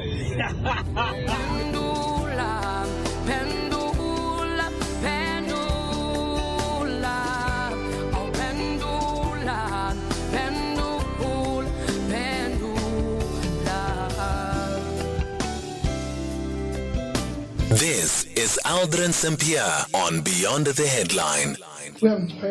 I do that. I don't know. It is 24 minutes after 4 o'clock. In conversation next with Pearl Makubane, SABC News reporter, the presiding judge in the Senzo Meyiwa trial has ordered that the trial within a trial be reopened. The state and the defense were supposed to submit closing arguments today, but the defense counsel, Thulani Mngomezulu, requested to call more witnesses to the stand. 5 men are on trial for Meyiwa's murder, who was shot and killed in 2014. The defense is challenging the admissibility of the confession statements allegedly made by accused number 1 and accused number 2. Warrant Officer Mishak Makubo from the Hawks is currently testifying, and Pearl Makubane joining us on the line. Pearl, good afternoon. Thank you so much for making time for us. So why did the judge decide that the trial within the trial must be reopened? Good afternoon. Well, this was a request made by the defense, and he just wanted to be fair and grant them this opportunity, provided that taking their case forward. Well, we do know that they had this opportunity a few weeks ago before they closed their case, but since Thulani Mngomezulu became the sole representative of accused number 1, he felt that, bringing these new witnesses would contribute or strengthen their case, and therefore Warrant Officer Makubo was called to the stand. Initially, he had 3 names of witnesses who were all members of the SAPS. And however, one of them, being General Leshabane, was not allowed to be called because he is part of the witness list that that will be called by the state when the main trial resumes. Okay, so Warrant Officer Mishak Makube has been called to testify. Is this the state's witness? This was initially a state witness who was on the witness list. However, it was a witness that the defense had shown interest in calling. And when Thulani Ngomezulu, alluded to the fact that he's one of the witnesses, or in fact, all the three officers on the list, being General Sibia Leshabane and Makubo, Zandile Mshololo got up, and Ngumalo also got up, saying that they wanted to call these witnesses during the main trial, and it seemed to have been a conversation amongst all the defense. So they were shocked as to why Ngomezulu was calling this witness. The state also, questioned the relevance of these witnesses as they were not present during the taking down of the so-called confession statements. And then on Colonel Vincent Lishabane, the question that was asked by Judge Harata was that whether the state would want to call him in the trial as their witness, and what was the response from the state? Yes, the state says that they will be calling him and therefore opted to him being used by the defense at the stage. And Judge Ratamo stated that the law is very clear in that regard, saying that if the state has that witness and they intend to call them, then they shouldn't. The defense can't start with that witness. The state has first to, leave that evidence and exhaust it before the defense can cross-examine.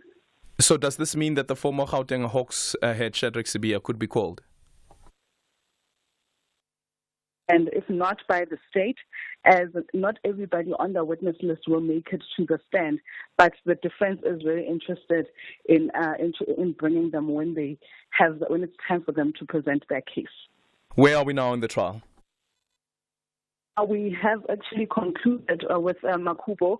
The state says that his evidence should be scrapped as it has no bearing to the actual confession and alleged assault, and therefore started with his heads of argument. He has submitted so far that none of the accused, were assaulted, and nothing proves that they did not volunteer or give their statements freely. And he's just been submitting his head of argument, and he will be continuing tomorrow morning when we resume. Thank you so much for your time. Paul Makubani, SABC News reporter on the Senzo Meyiwa trial, and the trial within the trial has now been reopened. 0614 104 107.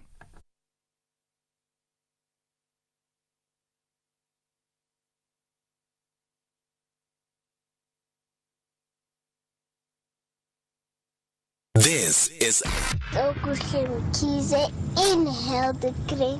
You are listening to Aldrin Sampear on SAFM 3 to 6 p.m. #SAFMBTH. Good afternoon, Aldrin Ngamo from Centurion. With the issue with girls' underwear at school, I remember also when I was in primary school, to a certain extent, it was not really fully enforced, but it was, rather encouraged.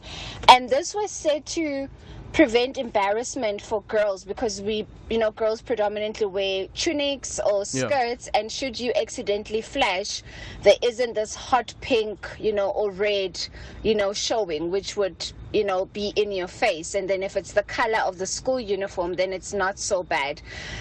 Is it a nonsensical rule? Yeah, I guess so. Were there any inspections? No, they weren't. Well, at least not that I know of. I think that would just be a bit extreme, and I don't think they ever did that. But there are certain things that just need to be done away with, honestly. They add no value, in my opinion. Thanks, Aldrin.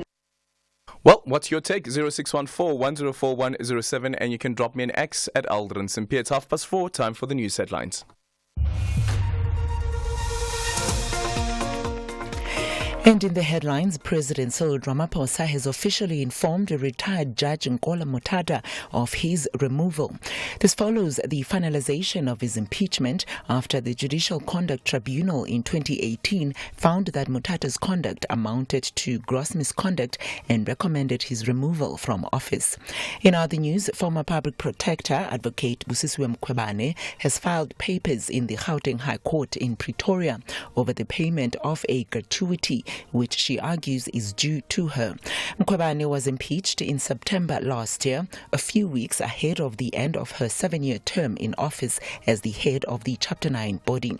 And the U.S. Embassy in Zimbabwe has clarified the recently announced sanctions that have been imposed on individuals in that country after President Joe Biden signed a new executive order terminating the existing sanctions. Details on these and other stories at the top of the hour with Greg House. SAFM, guiding you through the rush hour traffic.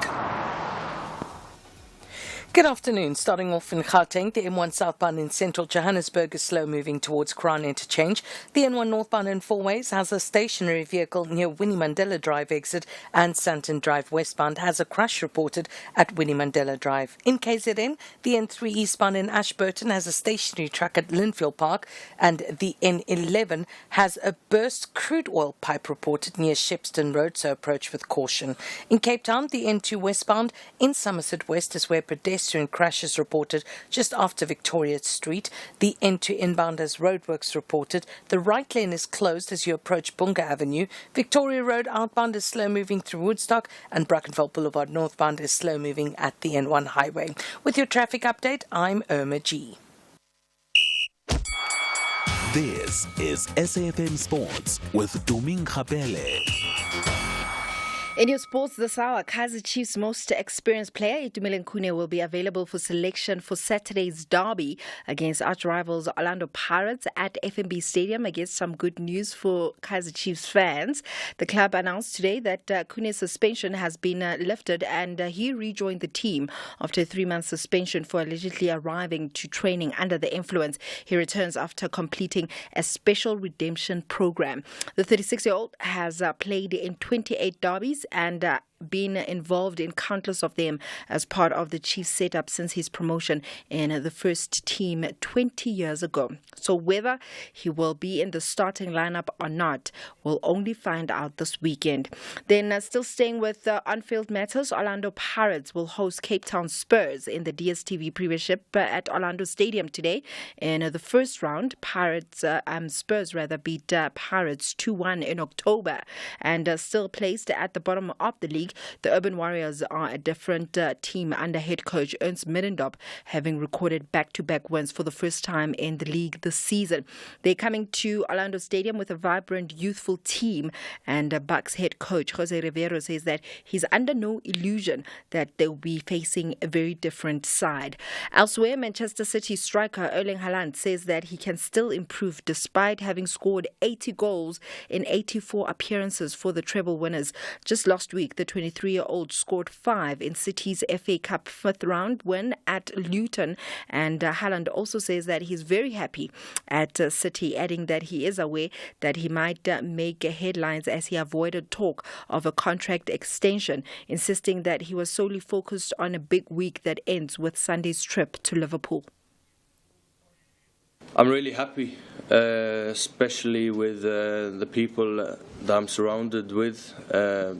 The manager, the directors, the board, they are a group of amazing people, and I'm really happy, I have to say. I mean, if I say this now, it's probably going to be a massive headline tomorrow. You never know what the future brings. But again, I'm happy, and you can write this, but you can also have to write everything I said right before. I'm happy, and yeah. That's what I want to do. Well, talking about Manchester City, they're in action today in the Champions League round of 16, leg 2. Remember, they're already through to the next round, but they're taking on Copenhagen, and they're not the only side. Also in action today, Real Madrid, who are also through to the next round.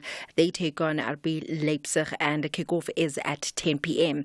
In rugby, Siya Kolisi will spend another spell on the sidelines after confirming that he has undergone a successful operation on his hand. Kolisi suffered the injury while playing last Saturday, but pushed through to complete the full 80 minutes of the top 14 clash. The Springbok captain took to social media to confirm that the operation on his hand went well and that he hopes to be back in time for action soon. In the meantime, the Hurricanes have apologized to the New Zealand government after their women's team used the traditional haka dance to slam the government as a redneck coalition. The Kiwi side altered the words in their version of the dance before a women's Super Rugby match in Hamilton last week, making reference to Maori to this redneck government. Now, the haka is a fierce war dance that originated to prepare Maori warriors for battle, but has since been adopted by New Zealand rugby teams. And the head of the Hurricanes, who runs the men's and women's Super Rugby team, said that they apologized to the sports minister, Chris Bishop. In tennis, Emma Raducanu says that she's not too concerned about the tournament results, as the priority this year is to develop her game. The 21-year-old has won 3 matches in 4 tournaments that she has played since returning from an 8-month absence from the tour through injury, and she will play Rebecca Masarova in the first round at the Indian Welsh tomorrow. On that note, it is a wrap from my side. For SAFM Sport, I'm Dumin Khabel. Economic news on SAFM. Facts and figures you can count on. And it's time for a market update with Makwe Masilela, Chief Investment Officer at Makwe Fund Managers. Makwe, good afternoon. Welcome to the show. So let's look at the Sea Harvest's yearly results and also Murray and Roberts' interims. Makwe, hello. Hi, Makwe. Can you hear us? We can hear you. I can hear you. How are you? Makwe, it is Aldrin here. If you can hear me, tell us about the Sea Harvest yearly results and also the Murray and Roberts interims. Afternoon to you, Adrian, and to your listeners. Yes, starting with Sea Harvest, their performance was constrained by lower volumes as a result of difficult fishing conditions, above inflation cost increases, load shedding. Prawn prices, Adrian, were under severe pressure globally, but the main driver of soft profits was a further 47% increase when it comes to the average interest rates, and the guys managed to be cushioned by a strong demand across all markets, improved pricing, and their 43% exposure to hard currency allowed the company to benefit from the weaker rand. Revenue up 6%, net finance cost increased by almost 80%, and their profit as headline earnings per share down 5%, and Marine Roberts order book decreased by 8.7%, and revenue from continuing operations up 11.8%, and diluted headline loss per share from continuing operation improved by almost 40%, and also their net debt was reduced by a whopping 87%, and the guys are still picking up the pieces after suffering the loss when it comes to their Australian operations, and the company size has reduced, and now the guys are focusing on international underground mining market and also renewable energy and power infrastructure markets in sub-Saharan Africa, and the share price was up 7%. And tell us about local and international market developments. We started the session on the high, looking ahead to that testimony from the U.S. Fed chair that was expected to see him reiterating the lack of agency for rate cuts. And remember, tomorrow we are getting the European Central Bank interest rate decision, and Friday is the U.S. job numbers. And Joe Biden and Donald Trump are set for a rematch in a general election that Wall Street donors tried in vain to avert. And the rand firmed in the early session as the U.S. dollar slipped lower in a cautious trading ahead of that testimony, and our Q1 business confidence fell from 31 points to 30, and mainly due to load shedding, port congestions, and elevated inflation. And indeed, the Fed chair reinforced the position that the central bank is not ready to start cutting interest rates, though he expects them to start coming down this year. And in total, his testimony mentioned nothing new, and the yellow metal is steady as traders remained on edge before and after that closely watched testimony. And also, there's a rout in risk-driven markets that itself pointed to more safe haven demand. We see the yellow metal is up 0.4% at 2137, platinum is up 1.4% at 895, and Aldrin oil is up after Saudi Arabia, which is a de facto leader of OPEC, surprised the markets by increasing prices of their main grade, trooped the buyers in Asia, and the dollar fell, making commodities priced in that currency more appealing. We see Brent crude is up 1.3% at $83 a barrel. The DAX is up 0.2%, CAC up 0.3%, FTSE up 0.5%. Just like the Dow, the S&P is up 0.6%, with the JSE up 1.2%, with our industrials doing most of the heavy lifting. And the rand is 18.85 to the US dollar, 23.97 to the pound, and 20.52 to the euro. Thank you so much. That's Markwe Masilela, Chief Investment Officer at Markwe Fund Managers. We're taking your calls on 086 000 2032 and your voice notes on 0614 104 107. You can also drop me an X at Aldrin Sampear. And we would buy 500 cars, and we would buy 500 more. So sell your car for the best price, and we won't think about it twice. We buy cars, we buy cars. We buy cars, we buy cars. We Buy Cars, the easiest way to sell your car by far. Zanzi's top spinners are back on the ground for a tire screeching battle. Here we go. You ready for some fun? Stay glued to SABC TV channels on 16 March 2024 for a breathtaking experience of Red Bull Shine Moto. Precision driving at its very best out here. This is Africa. Welcome to a world of spinning. Do not miss out on the heated spinning by the greats of the sport. Proudly brought to you by SABC Sport. For the love of the game.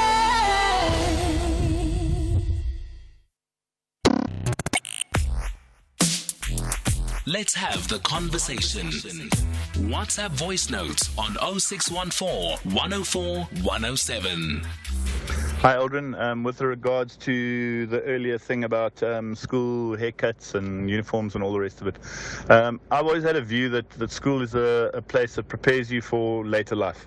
So you learn about disappointments, you learn about victories, like the team you got picked for, or the cultural tour that you didn't get picked for. And you also learn about rules, that there are rules in life that you have to stick to, unfortunately.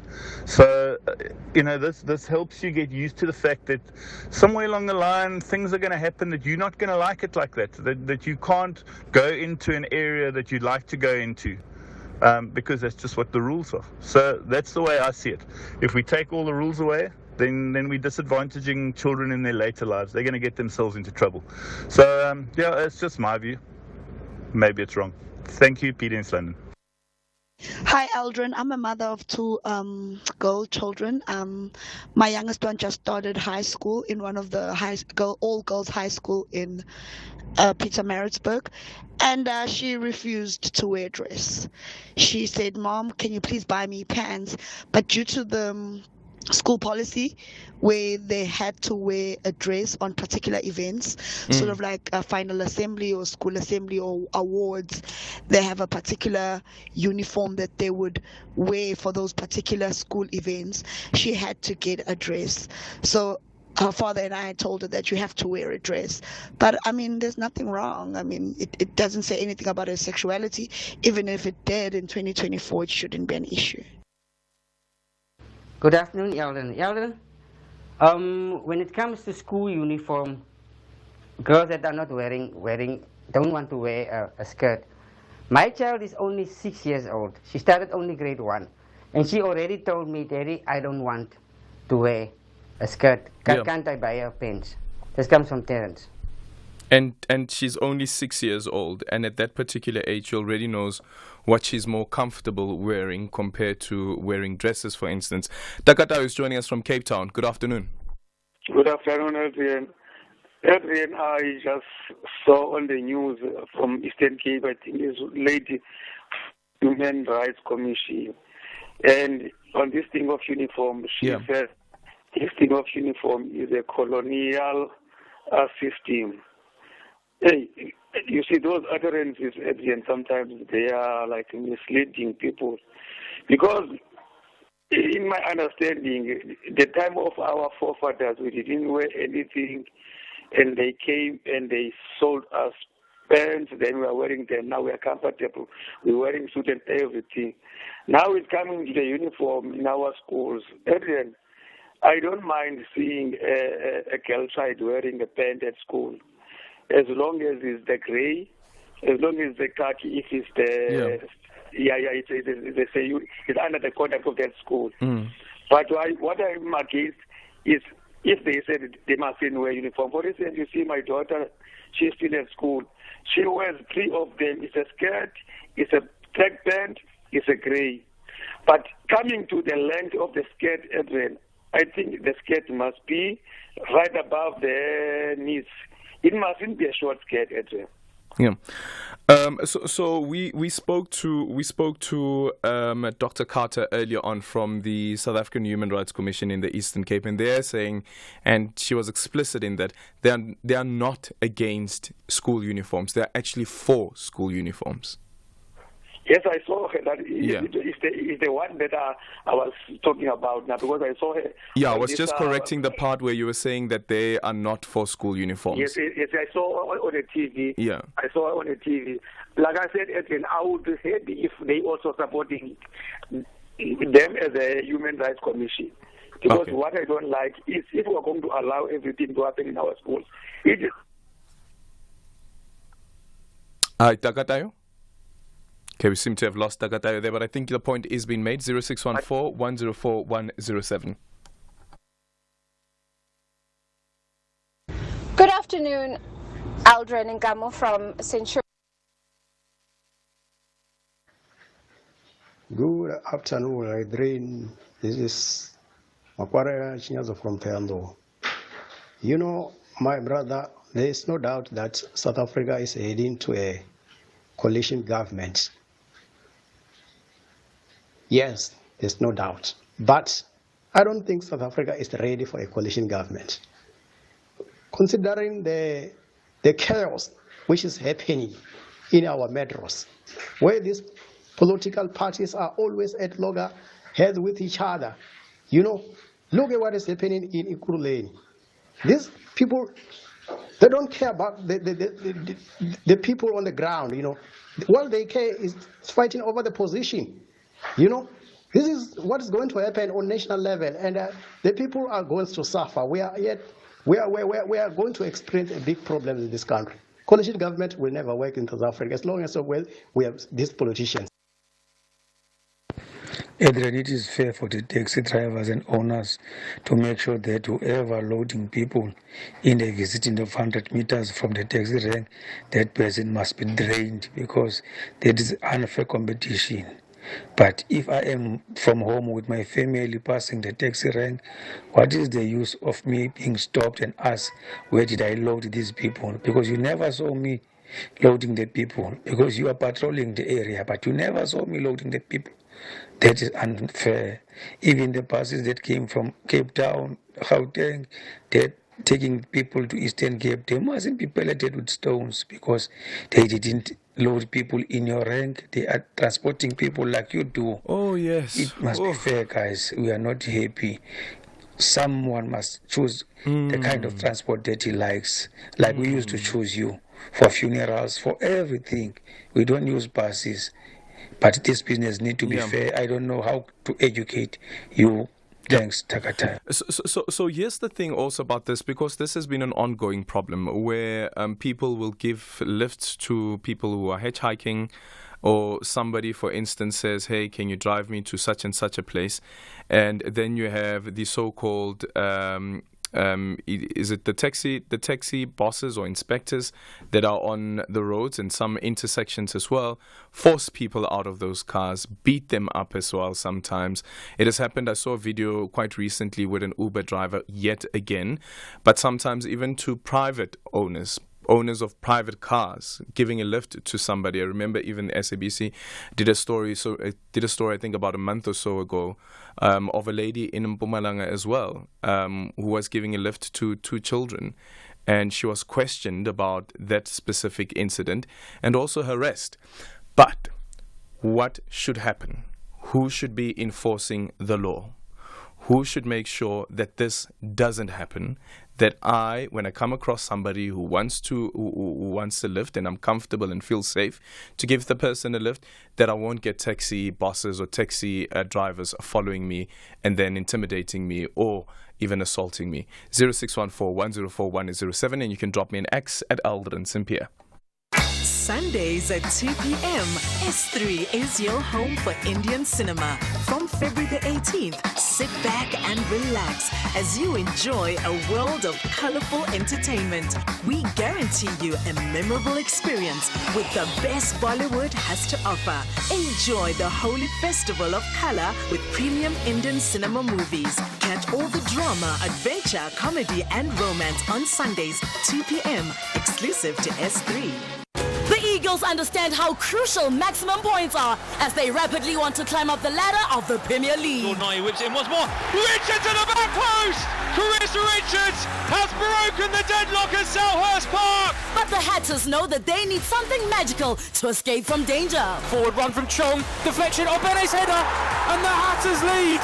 What a noise from the away end, the Kop end is stuck. Experience the Premier League encounter between Crystal Palace FC and Luton Town FC on Saturday 9 March at 4 p.m. live on S3. Also available on SABC Plus and SABCSport.com. Hashtag we love it here. Brought to you by SABC Sport. For the love of the game.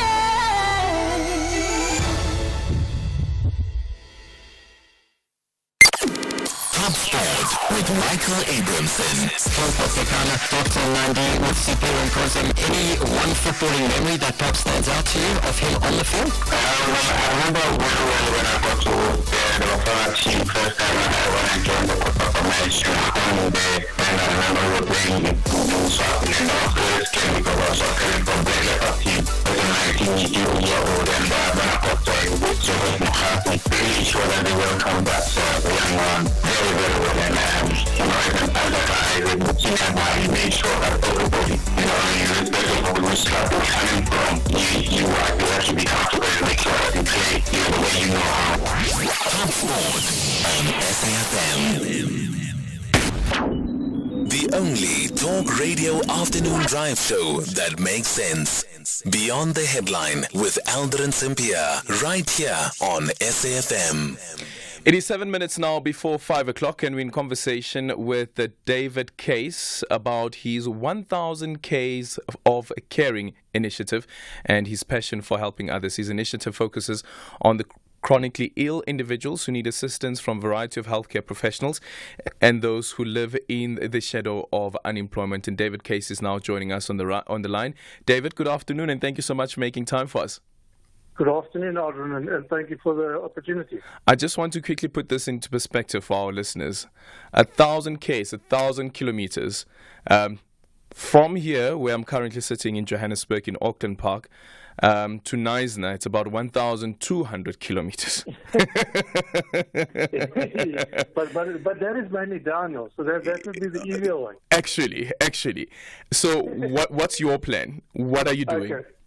So we're going to run 1,000 kilometers in 21 days, Aldrin. So that's 3 weeks. It's averaging about 48 kilometers per day. Mm-hmm. We are starting in the furthest corner of the Western Cape, place where the Western Cape, the Eastern Cape, and the Northern Cape meet. And we will traverse the Western Cape for the most part. We do run through the other two provinces, finishing on the doorsteps of Supile Sonke, 1,000 Ks later. Supile Sonke is the charity that we are supporting and raising funds for. Who's we?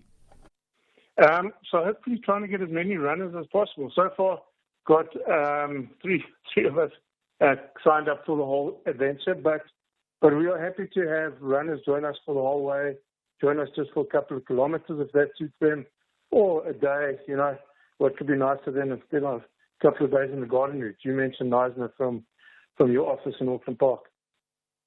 So yes, the thing about it is that in 2019 you also did the 500 Ks for Childline. Was there the type of support that you had have anticipated with that particular one? Because I'm also trying to think here, if there would be people willing to run 1,000 kilometers, 48 you said a day over the next 21 days, or 21 days when you start the race. Yeah, that is correct. So when we did the 500 Ks for kids, as it was termed then, in support of Childline Johannesburg, that was a 10-day adventure where we ran 500 kilometers from Kimberley to Johannesburg. There were 4 of us that ran the whole way. But if I had to add up the total runners, total support staff, people opening their doors to us for tea, even putting us up for accommodation, you're then looking in the hundreds that were involved just through their own goodwill and wanting to be in a spirit of community, in a spirit of giving, I suppose. So tell us about Siphila Sonke. How did you meet them? So Siphila Sonke is a local charity in Grabouw where I am based. Siphila Sonke was started 20 years ago, specifically with a need for provision of food for the chronically ill. It was started by a lady by the name of Bev Morgan, who was a nurse training manager at St. John's, and she was outside the local clinic in Grabouw and noticed that when people had to collect their chronic medication, they would often throw it up straight away after taking it because they were doing so on an empty stomach. And from there, it expanded to food parcels. So Siphila Sonke currently distributes 60 food parcels a month to the chronically ill within Grabouw. Each beneficiary needs to have no source of income. Siphila Sonke does help with SASSA registration for said individuals, and once they're on the grant system, then the food parcels fall away. So we're continually getting new beneficiaries coming in, and then beneficiaries that have been taken over by the state systems. About 15 years ago, Siphila Sonke then got premises within the informal settlement, at which point they started a kids club. At the moment, we've got about 100 kids coming through there every afternoon. There's extra tuition on the school in the box system and the CAMI systems for them to work on their current syllabuses. The kids also receive a sandwich each day. Fortunately, some of these children, that's the only meal that they receive in the day. And then the most driven, dedicated, and talented have also been placed in bursaries in fee-paying schools in and around the area. And now trying to raise awareness and also trying to raise the funds that are required for such important work. Do you have a target at all? So we look at it, and the food parcel side is the one that's most difficult for the charity to survive on, in terms of fundraising. Often a lot easier to get funds for children-based kind of education-based things. So the food parcel is where the shortfall is. The shortfall is around R250,000 Rand per year. We're hoping to cover at least one of those years. But the awareness side is it's not just a monetary thing that could make a difference. Yeah. There are obviously produce in those food parcels, and if anyone could ever come to the party and say, we will look after the maize meal, or we'll look after the powdered milk, or the can of baked beans, that would also help the charity with reducing its overhead and its cost burden in terms of those food parcels. Yeah, and for people who want more information around this initiative, I see that you also have an Instagram page. It actually has a list of the food parcels that are required for Siphila Sonke. How do they get in touch with you? Yes, so we're on social media on both Facebook and Instagram, both 1,000 Ks of caring. I suppose quite important to spell out Ks in this instance because it's slightly different. It's Kays. So 1,000 Ks of caring, Kays is that spelling there. and they can reach us through either of those platforms' messaging facilities. Thank you so much for your time, David, and well done on this, and good luck with that 1,000 case. Thank you, Aldrin. So you can go into the Instagram page, which I actually have open now. It is 1,000 Ks of caring, 1,000 numerical, the number 1,000 Ks is Kays of caring. So 1,000 Ks of caring, and you'll see some of the posts there, including the list of food parcels that they require, which amongst others included 2.5 kg maize times 2, 1 kg samp, 500 grams speckled beans, and around 5 milliliter long life milk, and also 4 100 soya mince soup boxes. So those are some of the parcels that they need. If you are able to assist, go into their page and get in touch with them. It's 5 o'clock, time for the news.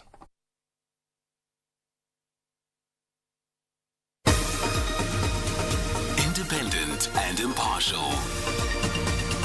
This is SAFM News. Judge Mutata informed of his removal and municipality rejects Moody's downgrade. Good day to you.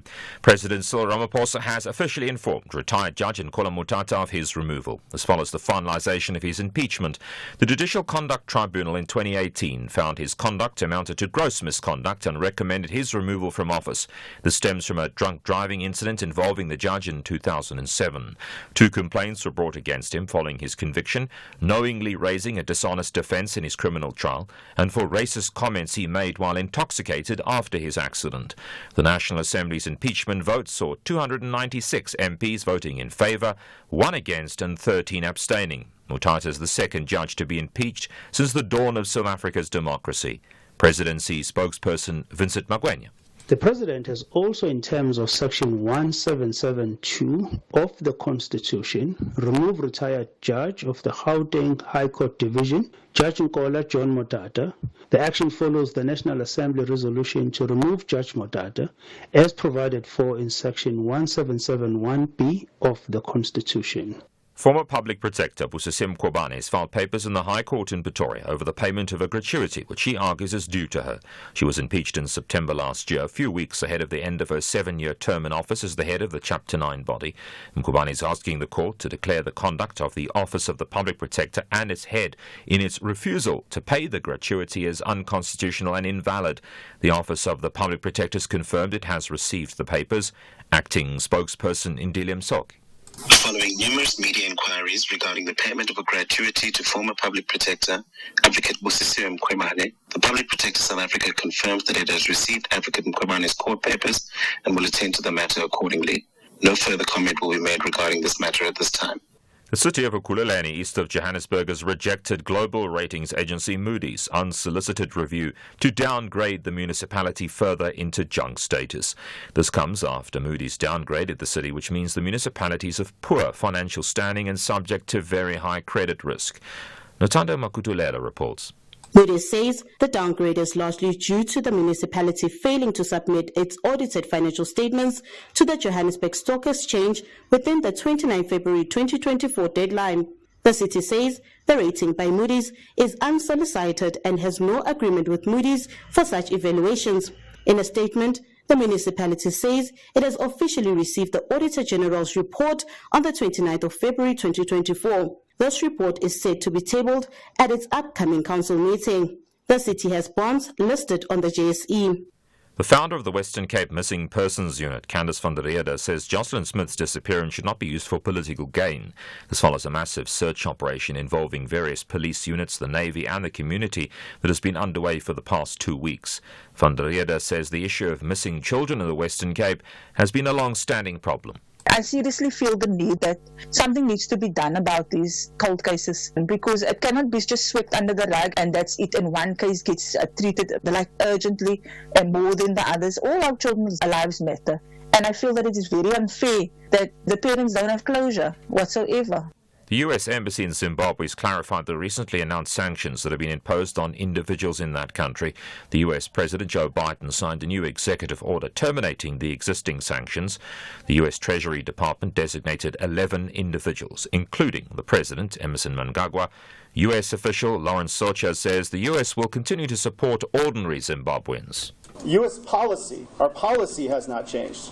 Our policy on Zimbabwe supports the citizens in Zimbabwe and its democratic institutions. That has not changed. But this is a shift in approach. But it's consistent in our focus on corrupt actors and human rights abusers.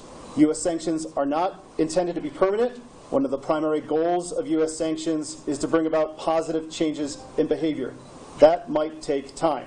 Top story: President Ramaphosa has officially informed retired Judge Nkola Mutata of his removal. That's SAFM News. I'm Greg Khos. Coming up in your sports this hour, TS Galaxy versus Mamelodi Sundowns clash postponed after the Rockets team bus crash, and Spanish prosecutors seeking prison sentence for Real Madrid manager Carlo Ancelotti due to tax fraud. More details at 5:30.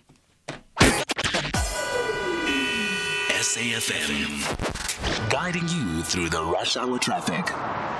Good afternoon. Starting off in Gauteng, the N1 southbound is slow moving through Crown interchange towards Boysons. The N1 southbound in Midrand has a crash after Allendale Road. All lanes are open. And Eskom Pahleli Drive northbound in Pretoria has delays towards Mood Street. In KZN, the N2 southbound has a stationary vehicle just before Spaghetti Junction. The N3 westbound is slow moving towards Spaghetti Junction. The N11 in Ladysmith has a burst crude oil pipe near Shepstone Road, so please approach with caution. And the N3 eastbound in Ashburton has a stationary track at Linfield Park that's causing delays. In Cape Town, the N1 outbound is queuing, that's towards the M5 Kuburg interchange. The M5 northbound is slow moving through the N1 Kuburg interchange, and Main Road outbound in Observatory is slow moving towards the N2 highway. With your traffic update, I'm Irma G. You are listening to Aldrin Sampear on SAFM, weekdays 3 to 6 p.m. It is 6 minutes now after 5 o'clock. Coming up on the show in this hour, we reflect on a threat that has been made by the city of eThekwini that municipal workers that are striking have until 4 o'clock to report to work or face disciplinary action. Xolise Kaunda was in conversation with Morning Live's SABC News' Leanne Menace early in the morning. So we'll play a clip from that interview and then also speak to Siadlala, who's the regional chairperson of SAMU in eThekwini.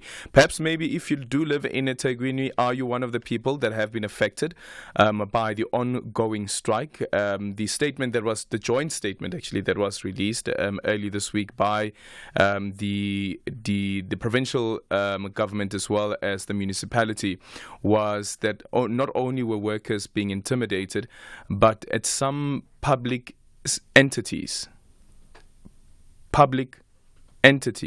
like clinics, there were blockages, and the blockages by the striking workers. Have you been affected at all? 0614-104-107, and you can also drop me an X at Aldrin Sampear. And then at 5:20, following our bonding session conversation last week with David Gowell, and this was in relation to what you do with your expired food, some listeners called in and spoke about the benefits, health benefits that come from eating, for instance, expired food, expired bread that has mold in it because of a bacteria, or is it a bacteria? I think it's a bacteria called the penicillium. We will be speaking to Dr. Angelique Kutsia about it. And then also another listener called in and spoke about the usage of expired vitamins during her pregnancy and was told that it is okay that she can use the vitamins. I think she said 4 to 6 months after the expiry date on the container or the packaging of that medication. So we'll be speaking to Dr. Angelique Kutsia, who's a medical doctor and also the chairperson of the South African United Business Confederation's Health Committee. Your voice notes on 0614-104-107, and you can also drop me an X at Aldrin Sampear. Let's have the conversation. WhatsApp voice notes on 0614-104-107. Hi, Aldrin. My sister stopped to give a lady a lift, and as they pulled away, a taxi stopped them to find out why is she giving the lady a lift, and the lady should get out of the vehicle. And my sister said no, she's a worker in the area, so she's giving him a lift to wherever she's going to. And I just think it's very unfair on the public if they want to give people a lift and get forced by the taxi owners or taxi operators not to do so. Hello, Aldrin. Aldrin, this thing of the taxi guys stopping people, in our division as a truck driver, things are bad. They are bad to an extent that they could bring people themselves, put them in your truck, take pictures, then call your boss and demand something like 4.5 in the eastern part of I'm saying the Eastern Cape. Wait, so they put the people in the car? West, they are demanding 14,000 rand. I mean, this thing is getting way out of hand. It's getting way out of hand, and now, if the government doesn't intervene, I fear the West. Trust me. Now it's gonna end up being a problem between the truck drivers, specifically, and the taxi drivers. I know I'm a victim. And they take your phone and check your last transaction. How much do you have? That's what we are dealing with these days. Thank you. Sure. So, one, again, who is supposed to be enforcing the law in this particular instance? When you're stopped as a driver who is not a taxi driver by taxi inspectors, intimidated, humiliated, assaulted sometimes as well, and as you just heard now, phones being taken and pictures being taken as well, and then being shared with bosses. Who is supposed to be enforcing the law in that particular case? Who has jurisdiction over it? Is it a municipal issue with the municipal police, metro police? Is it a provincial traffic police issue? Is it a national traffic police issue? Is it a police SAPS issue that they need to deal with and enforce the law?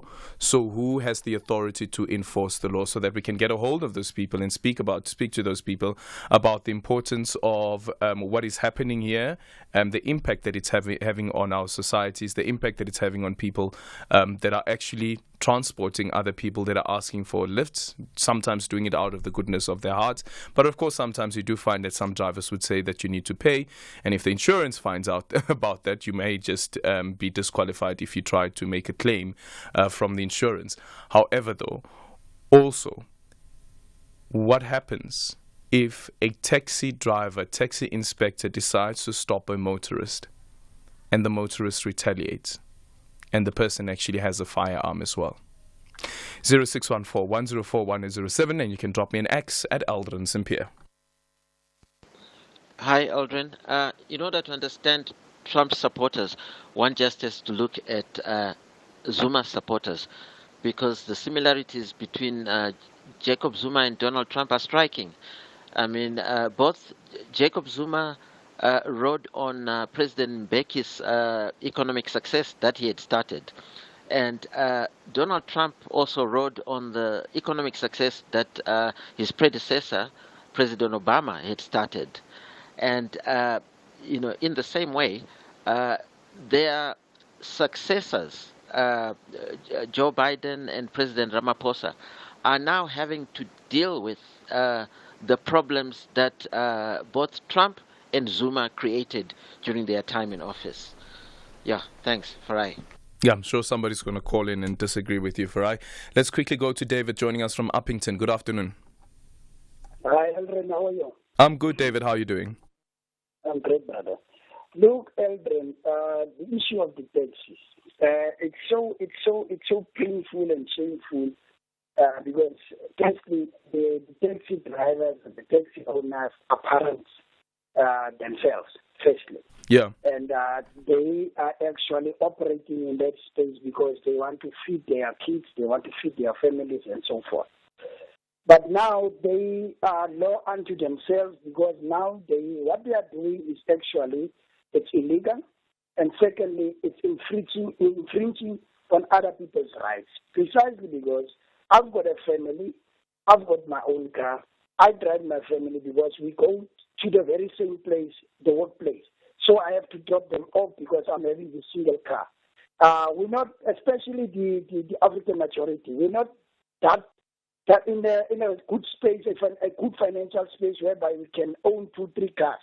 So we're having this one car that can actually sort of drive us to our destinations or the place of work. Aldrin, But that is not the main problem that we are sitting with in South Africa. The main problem that we are sitting with is actually the system. What do you mean by the system? The system that we inherited, Adrian, has actually created it's actually a system that is actually, it's monstrous. It's monstrous in the sense that it actually created, it actually sort of opened up the greed within the African people. The African people I don't understand. What do you mean? What do you mean? What I'm trying to say, Aldrin, our people have become so greedy. They have become so brutal, where they don't even see they can't differentiate between right and wrong. Hence, the taxis now currently, what they are doing is actually it's greediness. It's because for them, if their taxis are standing still and someone is driving past them with say 2-3 people, and then they under the assumption that people has actually taken people from their taxis. And what's wrong if actually that is the case? What's wrong if actually the person was intending to go to a taxi but then decides to actually catch a lift and still pay in the lift? What's wrong with that?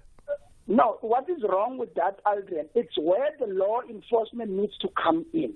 You see, in the morning times, Aldrin, morning times, there's no way that people, unless I can take and say, ask a leave, say today for tomorrow, and then I pick him up tomorrow morning.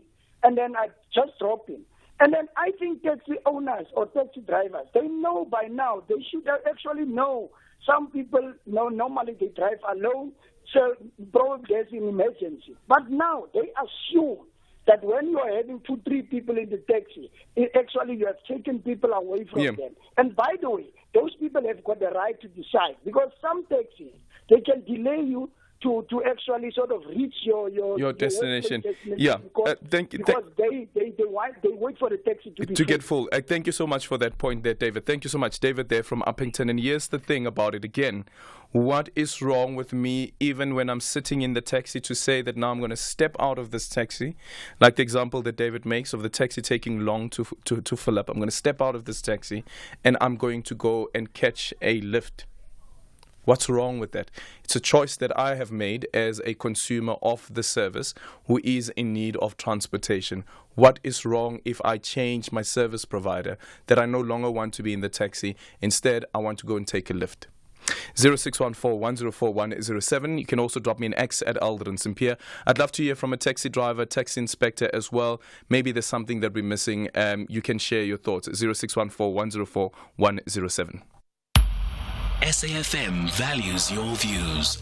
Be an active citizen. Catch the Insider SA this Monday evening at 6 as 10,000 Hours at the Piano elevates South Africa's teenage pianist Mike Wang to the peak of music. DJ Nilofa Said turns afternoon traffic jams into the best part of your day. And para-athlete Darren Thomas wins hearts, minds and medals in Miami, USA. That's the Insider SA this Monday evening at 6. Repeat Saturday at 1 p.m. and Sunday morning at 10:30 on S3. The Eagles understand how crucial maximum points are as they rapidly want to climb up the ladder of the Premier League. Jordan whips in once more. Richards at the back post! Carissa Richards has broken the deadlock at Selhurst Park! But the Hatters know that they need something magical to escape from danger. Forward run from Chong, deflection of Bene's header, and the Hatters lead. What a noise from the away end, the Kop end is stuck. Experience the Premier League encounter between Crystal Palace FC and Luton Town FC on Saturday 9 March at 4 p.m. live on S3. Also available on SABC Plus and SABCSport.com. Hashtag we love it here. Brought to you by SABC Sport. For the love of the game.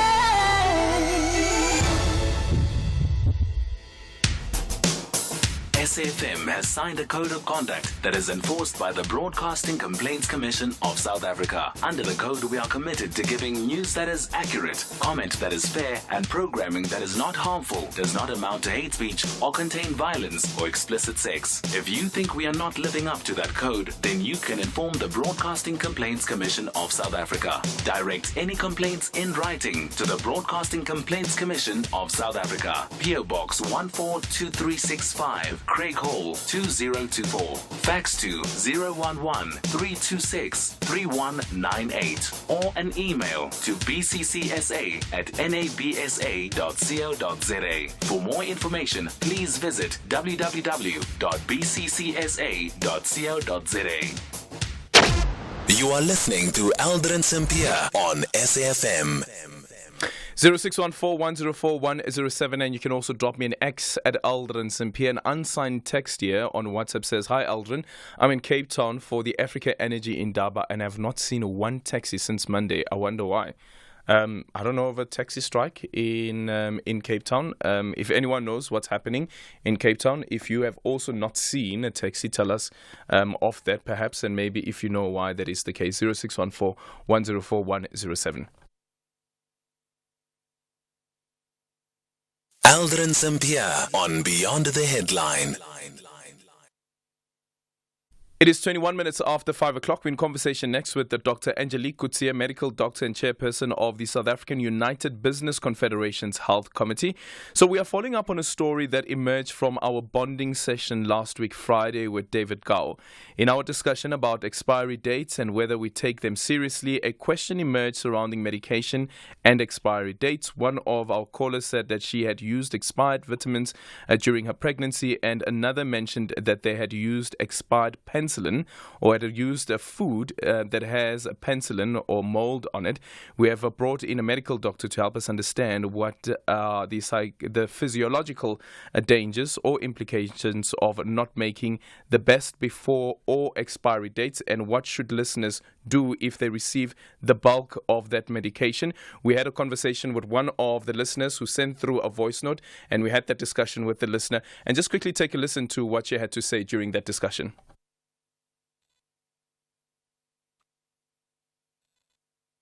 I had an experience where 2018 I was pregnant and I was prescribed with, those preggy pills that they give it to a woman who's pregnant. Vitamins. Something like that. Yeah. And when I got home, three packs actually. When I got home, they gave me, it's like a month expired already. Then I went back and the doctor said, no, it's still fine. You can still take it in 6 months after. And I'm thinking, Yeah, okay. And then they said, no, you can. This is just an import date.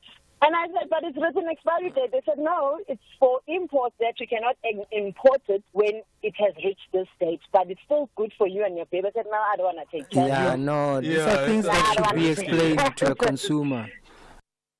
Okay, so that was last week, Friday, with David Gao. Dr. Angelique Coetzee now joining us on the line. Dr. Coetzee, thank you so much for making time for us. Is it true what she has been told? Good afternoon, Aldrin and the listeners out there. Let me first start to say that since 1979, the FDA in America, it was a requirement from them that the drug manufacturers need to label their products with expiry dates. Okay, and the reason for that would be that the manufacturer must guarantee the full potency and safety of the medication until the date's printed on the label. Okay, so that's the first thing. That is more, if you have your medication and the expiry date is the 10th of January, whichever year, that only means that the manufacturer says that we will guarantee whatever we set is in that product. We can guarantee it until the date printed on the label. So that's the first one. You need to understand that. But we also need to understand that the speed of deterioration regarding the efficacy and the safety of certain drugs differs based also on the medication's active ingredients, how did you prepare them, how did you store them, among other factors, and it is important for listeners to understand that. So generally, the drug manufacturers and the FDA will not recommend taking medications after expiring, but again, it goes about the fact that they cannot guarantee it will remain safe and effective. So there are some cases in which your drugs can function beyond their expiry date. Okay? So, and some of the examples for those would be for minor pain or heartburn or, stuff like Panado or non-steroid anti-inflammatory drugs. But it's always better to just ask the pharmacy, if you have it at home, are these ones still be safe, especially if it's still in the blister pack and you haven't taken them out of the pack. But there are drug medication, and this is important for the listeners to understand. Any antibiotic that even if the expiry date is next year, any antibiotic, especially for children, which come in a powder form and you add water, sterile water, to mix it, 7 days after it's been mixed, most of them must be thrown away, regardless of what the expiry date is. And that is for stuff like your penicillin, like your adrenaline, also, your insulins, all of that, you need to be very careful with expiry dates. So there are some articles that will say there was a study that will say depending on what happened, on the type of medication that is expired, some can still be effective 5 years later. But I don't want to go into this for the public because you need to understand which ones, and it's quite difficult. Also remember birth control. Also less effective. Once that expiry date it passes, eye drops.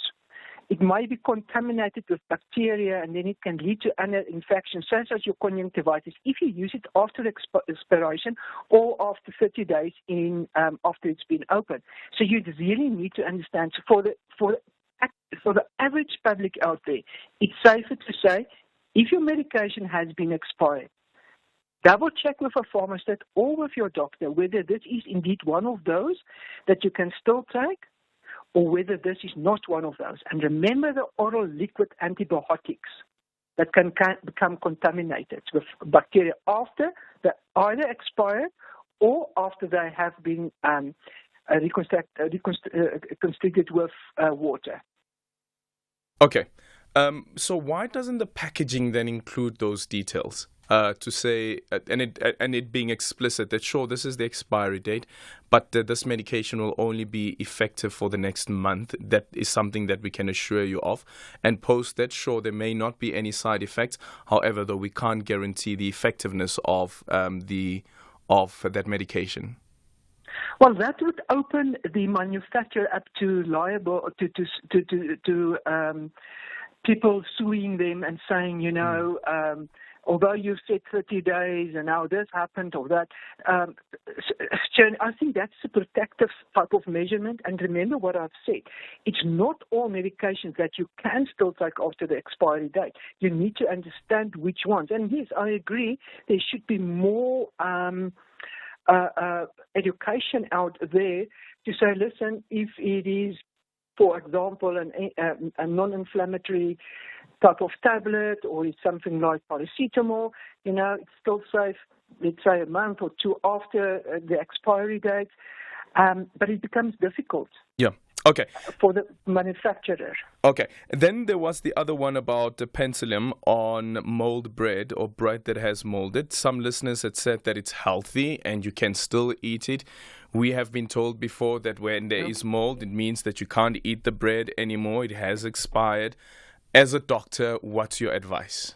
I would not eat it, because especially if you see the mold growing. Don't think because penicillin originally was made from mold that grew. That was in the 1950s. Since then, a lot changed. So please don't think that now you can use it as a type of antibiotic. Please, no. You don't know what mold is growing there. Mold is fungus. You can get infections from that. I will not recommend that to any listener out there. Please don't do it. But just quickly, just an explanation what penicillin is. Penicillin issue antibiotics is the first antibiotics that was discovered and manufactured in the 1950s. And it was around. It had something to do with molten bread at that stage, but not today, not in the New World. And penicillin is one of, as I've said, it's one of your basic antibiotics that is quite effective against a variety of bacterial infections. But we have also now, over the years, saw that there's a lot of resistance against penicillin. Yeah. So we are now, with penicillin, we added an extra ring to help to prevent resistance of that antibiotic into the body. Thank you so much for your time. Dr. Angelique Kutsia, medical doctor and chairperson of the South African United Business Confederation's Health Committee. So if that bread has mold, don't eat it. That's what the doctor says. It's 5:30. Time for the news headlines. In your headlines, the head of the SIU says they've instituted litigation in the High Court and the Special Tribunal to the total value of 64 billion rand. President Ramaphosa has officially informed retired judge Nkola Motata of his removal, and the wife of the late Russian opposition leader Alexei Navalny has called for an election day protest against President Putin. There's a full update at 6 o'clock. SAFM, guiding you through the rush hour traffic. Good afternoon. Starting off in Gauteng, the M1 northbound in Woodmead is queuing towards Buccleuch interchange. The N12 eastbound in Germiston has a stationary truck after Edenville Road exit. The N12 westbound has a stationary vehicle just before the N1 Diepkloof interchange. The N12 westbound in Alberton has a crash reported before the R59 Reading interchange, and the N1 southbound in Midrand has a crash after Allendale Road. All lanes are open. In KZN, the N2 southbound has a stationary vehicle before Spaghetti Junction. The N3 westbound is slow moving towards Spaghetti Junction. The N11 in Ladysmith has a burst crude oil pipe near Shepston Road that's causing some delays, so approach with caution. And the N3 eastbound in Ashburton has a stationary truck reported at Lindfield Park. In Cape Town, the N2 Nelson Mandela Boulevard outbound is queuing towards Hospital Bend. The N1 outbound is slow moving towards the M5 Kubik interchange, and the N7 Jigs Hatfield Drive is queuing at Voortrekker Road. With your traffic update, I'm Irma G. This is SAFM Sports with Duming Khapele. In your sports this hour, the Premier Soccer League has postponed the match between TS Galaxy and Mamelodi Sundowns, scheduled for this evening at Mbombela Stadium. This was after an accident involving TS Galaxy team bus and another car yesterday. The PSL has extended its support to the Rockets, saying that it understands that this is an extraordinary circumstance and how this could possibly affect the plays. The reschedule will be announced in due course. In the meantime, Real Madrid manager Carlo Ancelotti is the latest to be pursued by the Spanish authorities for tax fraud, with the public prosecutor looking for 5 years in prison. The charges relate to tax evasion, where during the period of 2013 and 2014, Ancelotti allegedly put in place a complex and confusing series of building societies in order to avoid the correct report or taxation of his image rights during that period. Reportedly, the Italian simulated the cohesion of his image rights to other companies in order to hide the income. Naturally, it is unlikely to be Ancelotti himself that handled his finances, but he is just the latest in a series of names to be targeted, including the likes of Lionel Messi, Cristiano Ronaldo, Neymar, and Xavi Alonso, amongst others. In netball, newly appointed national under-21 coach Precious Mthembu says that she's honoured to lead the national team. She takes over from Jenny van Dijk, who has been appointed as the head coach of the SA national team, and her appointment will run until the conclusion of the Netball World Youth Cup 2025. In cricket, fast bowler Mark Wood has replaced Ollie Robinson as England's only change in their team for the fifth and final test against India starting tomorrow. India have already won the series 3-1, and England will be fighting to salvage some pride. Veteran seamer James Anderson retains his place and is just too shy of becoming the third bowler to take 700 test wickets. Then in rugby, Siya Kolisi will spend another spell on the sidelines after confirming that he has undergone a successful operation on his hand. Kolisi suffered the injury while playing last Saturday, but pushed through to complete the full 80 minutes of the top 14 clash. The Springbok captain took to social media to confirm that the operation on his hand went well and that he hopes to be back in action soon. Ending things off with tennis, Emma Raducanu says that she's not too concerned about the tournament results, as the priority this year is to develop her game. The 21-year-old has won 3 matches in 4 tournaments that she's played since returning from an 8-month absence from the tour through injury. She will play qualifier Rebecca Masarova in the first round of the Indian Welsh tomorrow. But that's it. It is a wrap from my side. For SAFM Sport, I'm Dumin Kapel. The Northwest Provincial Legislature Portfolio Committee on Economic Development, Environment, Tourism, Agriculture and Rural Development will conduct public hearings on the 6th of March on Climate Change Bill and Public Procurement Bill at Zirasta Municipal Hall, Naka Mudre Mulema, Potchefstroom Banquet Hall, Dr. Kenneth Kaunda, Khanyisa Auditorium Hall, Dr. Ruth Sohomozi Mompati, and Mabudisa Community Hall in Muruleng, Buchanala District. All hearings start at 10 o'clock. Zanzi's top spinners are back on the ground for a tire-screeching battle. Here we go. You ready for some fun? Stay glued to SABC TV channels on 16 March 2024 for a breathtaking experience of Red Bull Shine Moto. Precision driving at its very best out here. This is Africa. Welcome to a world of spinning. Do not miss out on the heated spinning by the greats of the sport. Proudly brought to you by SABC Sport. For the love of the game. Economic news on SAFM. Facts and figures you can count on. And it is time for a MoneyWeb market update from Jimmy Moyaha to Jeremy Maggs. Jeremy? It's been well, Aldrin. How are you? Good evening. I'm doing well. How are you doing? Well, I'm putting my key into the ignition and switching things on. I haven't done this for a while, but yeah. Good to talk to you. Let's see if you still have it. Let's see if you still have it. No pressure at all, my friend. I'll be on after 6, but let's give you a quick preview. Eldon, globally and I guess here at home as well, markets are once again waiting clues about when the Fed might begin cutting interest rates, and we will await announcement on that with a great deal of interest. South Africa's rand, by the way, was stable in early trade.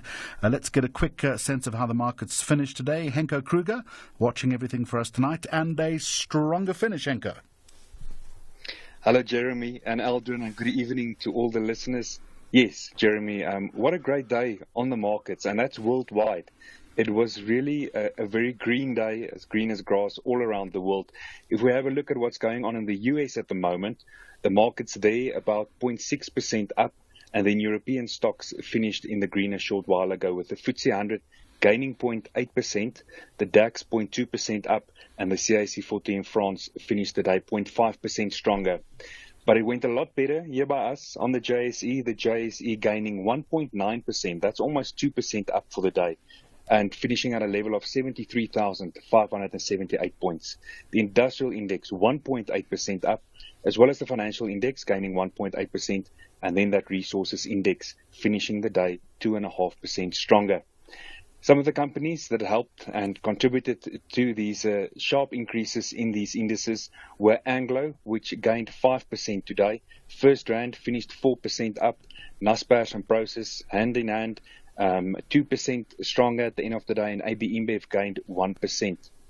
The good news doesn't stop there. It went a lot better for other companies as well, like Vodacom, finishing 5% stronger. Shoprite 4.5% up.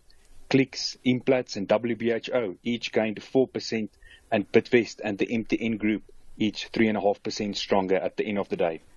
But you will find some losers also in the day, and on the red side, negative side of things, you see Netcare, which lost 4% today, DRD Gold and Italtal each 2.5% weaker, and my, it's heartbreaking to see how much value Pick n Pay is losing at this stage, but Pick n Pay a further and another 2% weaker at the end of the day.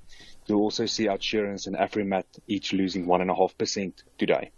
On the commodities market, the price of gold, sky high at this stage, $2,141 an ounce.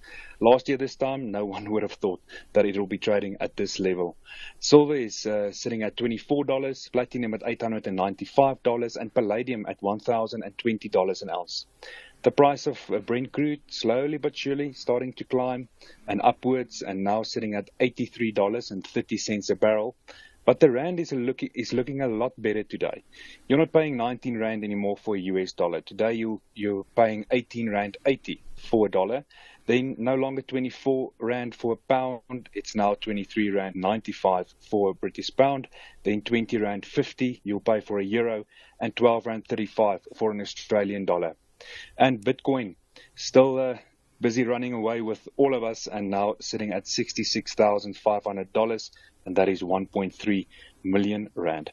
Jeremy and Aldrin, that's how the markets performed today. All right, Henko, thank you very much indeed. You see, both of you, whenever I stand in for Jimmy, everything comes up roses. It's been a stellar day. I'll be in after 6 o'clock. A couple of the other stories I'll be looking at. In spite of all the good news that Henko was giving us, business confidence has taken a dip. I'll be in conversation with a senior economist at Rand Merchant Bank. I'll take a look at Brimstone's stellar results, Capitec's position in a global banking brand survey. Things are looking good for the South African bank. And a slab of chocolate tonight in the executive lounge a little bit later on this evening. I'm not going to give anything more away, and I look forward to your company at 6 o'clock. Eldrin, take it away. Thank you so much. Jeremy Max is back again just after 6 o'clock. 0614-104-107, and can also drop me an X at Aldrin Sampear. Is that a voice that you perhaps miss on the radio? 0614-104-107. You are listening to Aldrin Sampear on SAFM. 0614-104-107, and you can also drop me an X at Aldrin Sampear. So let's go back to the story that we wanted to do a bit earlier on. Municipal workers in eThekwini have until 4 o'clock, or we're told that they have until 4 o'clock to report to work or face disciplinary action.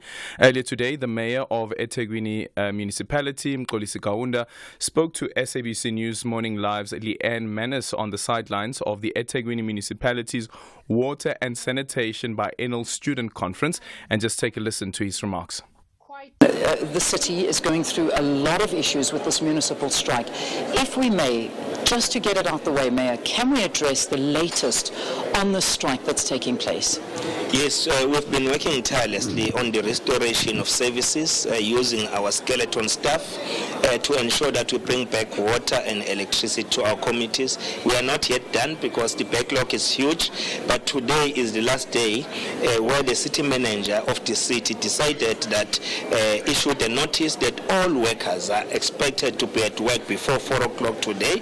So it's a mop-up day today. So if you are not here, the city manager will have to take actions against those employees. Indeed, this is an illegal and unprotected strike, industrial action, and the issues which are being raised to us as a city are the issues which are already catered for in the National Bargaining Council.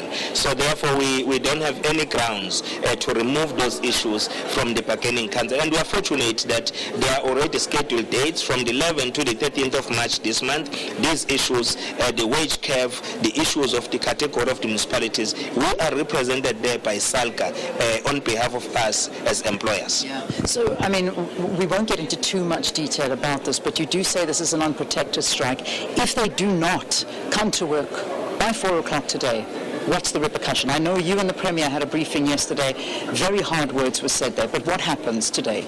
Yeah, there are laws that govern the behavior of labor, the behavior of the employer in the Labor Relations Act, and all other conditions that are put through pieces of legislation. So the city manager is empowered to dismiss those who are not going to be reporting, and also to discipline those who are found committing criminal activities, vandalizing our infrastructure, sabotaging the infrastructure, chasing away employees because our video cameras are really showing faces there. So we are happy that the police have done the work. There are some who are already been arrested, and there are still other arrests that are still pending. And going forward, we want to send a clear message that we expect employees to fight for their rights in pursuit of their rights, but they can't suppress the rights of citizens to have access to water, which is life, as well as sanitation services, health services, and electricity. Well, next we speak to Sia Dadla, who's the regional chairperson of SAMU in eThekwini. Sia, good evening. Thank you so much for making time for us. Can you confirm whether your members did make it to work before 4 o'clock this afternoon? The way in which I act, and I want to be able to say that I've done, the best that I could in the circumstances, despite the obstacle. That the obstacle. Hi, Sia, can you hear us? Hello, Sia, if you can please unmute. Sia, if you can hear us, please unmute. Hello? Hello? Okay, we seem to have a problem there, or struggling to get a hold of Sia Dlala, who is the regional chairperson of SAMU in eThekwini. And this, of course, is the second week of the ongoing strike in the municipality. And as you heard there, the mayor of eThekwini speaking about the services that have been impacted, but also the allegation of intimidation against workers who actually want to go to work. And there's also the statement that was issued last week, or rather yesterday, that speaks about the health facilities. It says that access to primary healthcare services has also been hampered by the intimidation of healthcare workers in various municipal-run health facilities, putting the lives of ordinary citizens in danger. In the case where the public cannot access the city's health facilities, we are redirecting them to the provincial clinics. So we're struggling there to get a hold of Sia. It seems though that he keeps on dropping the line, or the line keeps on dropping. We're going to try and see if we can get him on hold. But tell us about how this ongoing strike is impacting you. What has the impact been on the services that are being provided in the city? Are you perhaps one of those people that have been impacted by this ongoing strike? Did you try to go to a clinic, a health facility, and you were blocked by the striking workers? Perhaps maybe you're a worker in eThekwini, at the eThekwini municipality, and you were intimidated by your fellow colleagues. 0614-104-107.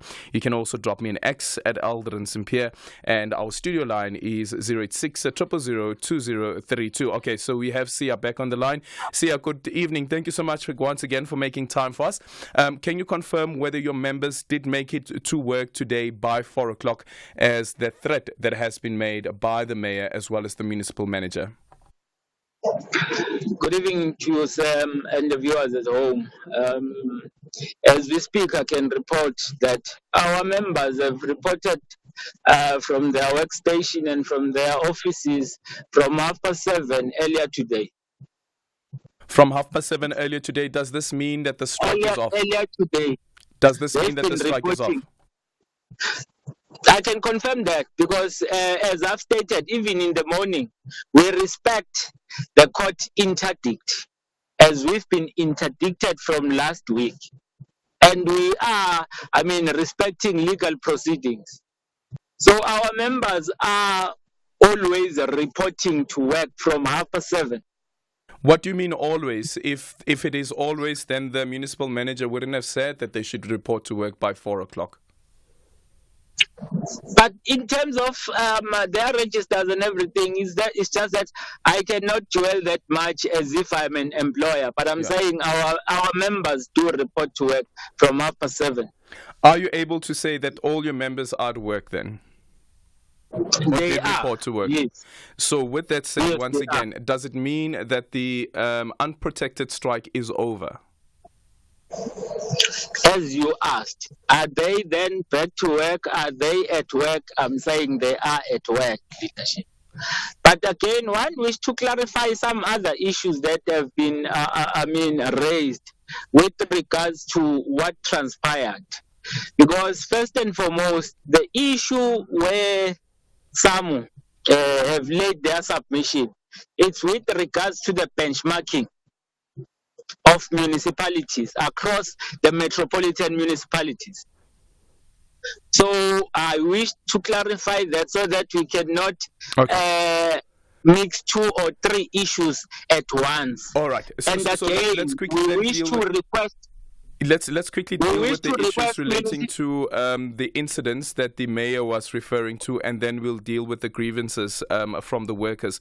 Is it true that your members were blocking citizens from accessing clinics? Thanks for that question as well. To the viewers at home, some who are fighting for their rights with regards to what is due to them. The issue of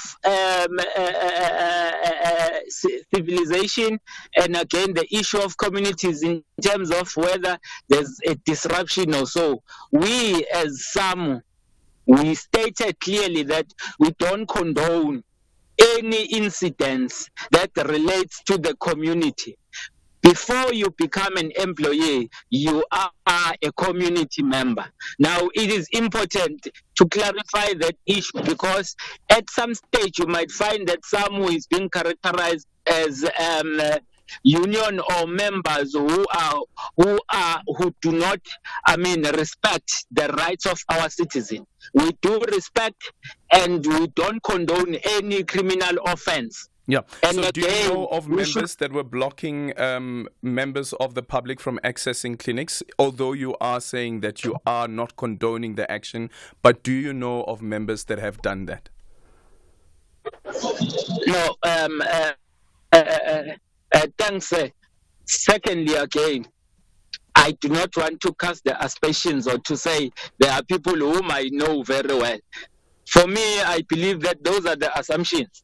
Because I'm not sure, and I haven't seen any video that speaks to that or any evidence that should ensure that these are our members or anyone. Okay, so you don't know about incidents where members of the public were blocked from accessing healthcare?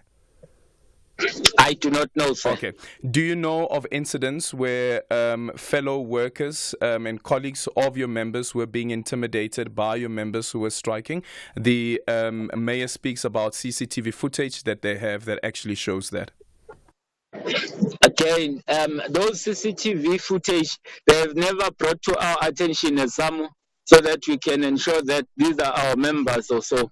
So I cannot again respond to something that I haven't received and that we haven't received as some, so that we can deal with the facts rather than the assumption. Okay. So now let's speak about the grievances that you've raised. So the workers are now back at work, as you say. What happens to the demands that they've made? Okay, first and foremost, we have engaged the employer in terms of submitting our memorandum from the 21st of September 2023. And again on 15 November, we've sent back the response with regards to what was sent by the employer to us as SAMU, and we had a general meeting in engaging that issue. And again, the response were really something that our members are not happy with, and they requested to see their employer in terms of listening the employer in responding to their demands or to their memorandum. Again, this year, we've also submitted and we've done our research with regards to what it's being, submitted to the employer with regards to the memorandum and with regards to the benchmarking of the municipalities. We've done our research, we've done our analysis to say how can this be unfolded. And we've met the employer. We've also met Mayor in discussing these issues. We've laid our submission. We've submitted the documentation that speaks to what is being requested by members of SAMU to say, please benchmark municipalities, metropolitan municipalities. Because the scale where the municipality is paying their members, it's to their employees. It's far less than the scale where metropolitan municipalities are getting paid with. So we have requested the benchmarking of that, and we have submitted all the processes that were unfolded even to other municipalities. So other municipalities as well. But in that calculation also, Sia, do you guys take into consideration the cost of living, that the cost of living in the city of Johannesburg perhaps might be different to the cost of living in eThekwini? You see now you're going to the economic aspect. Yeah. There's a huge, we are the 3 biggest economic harbor in South Africa.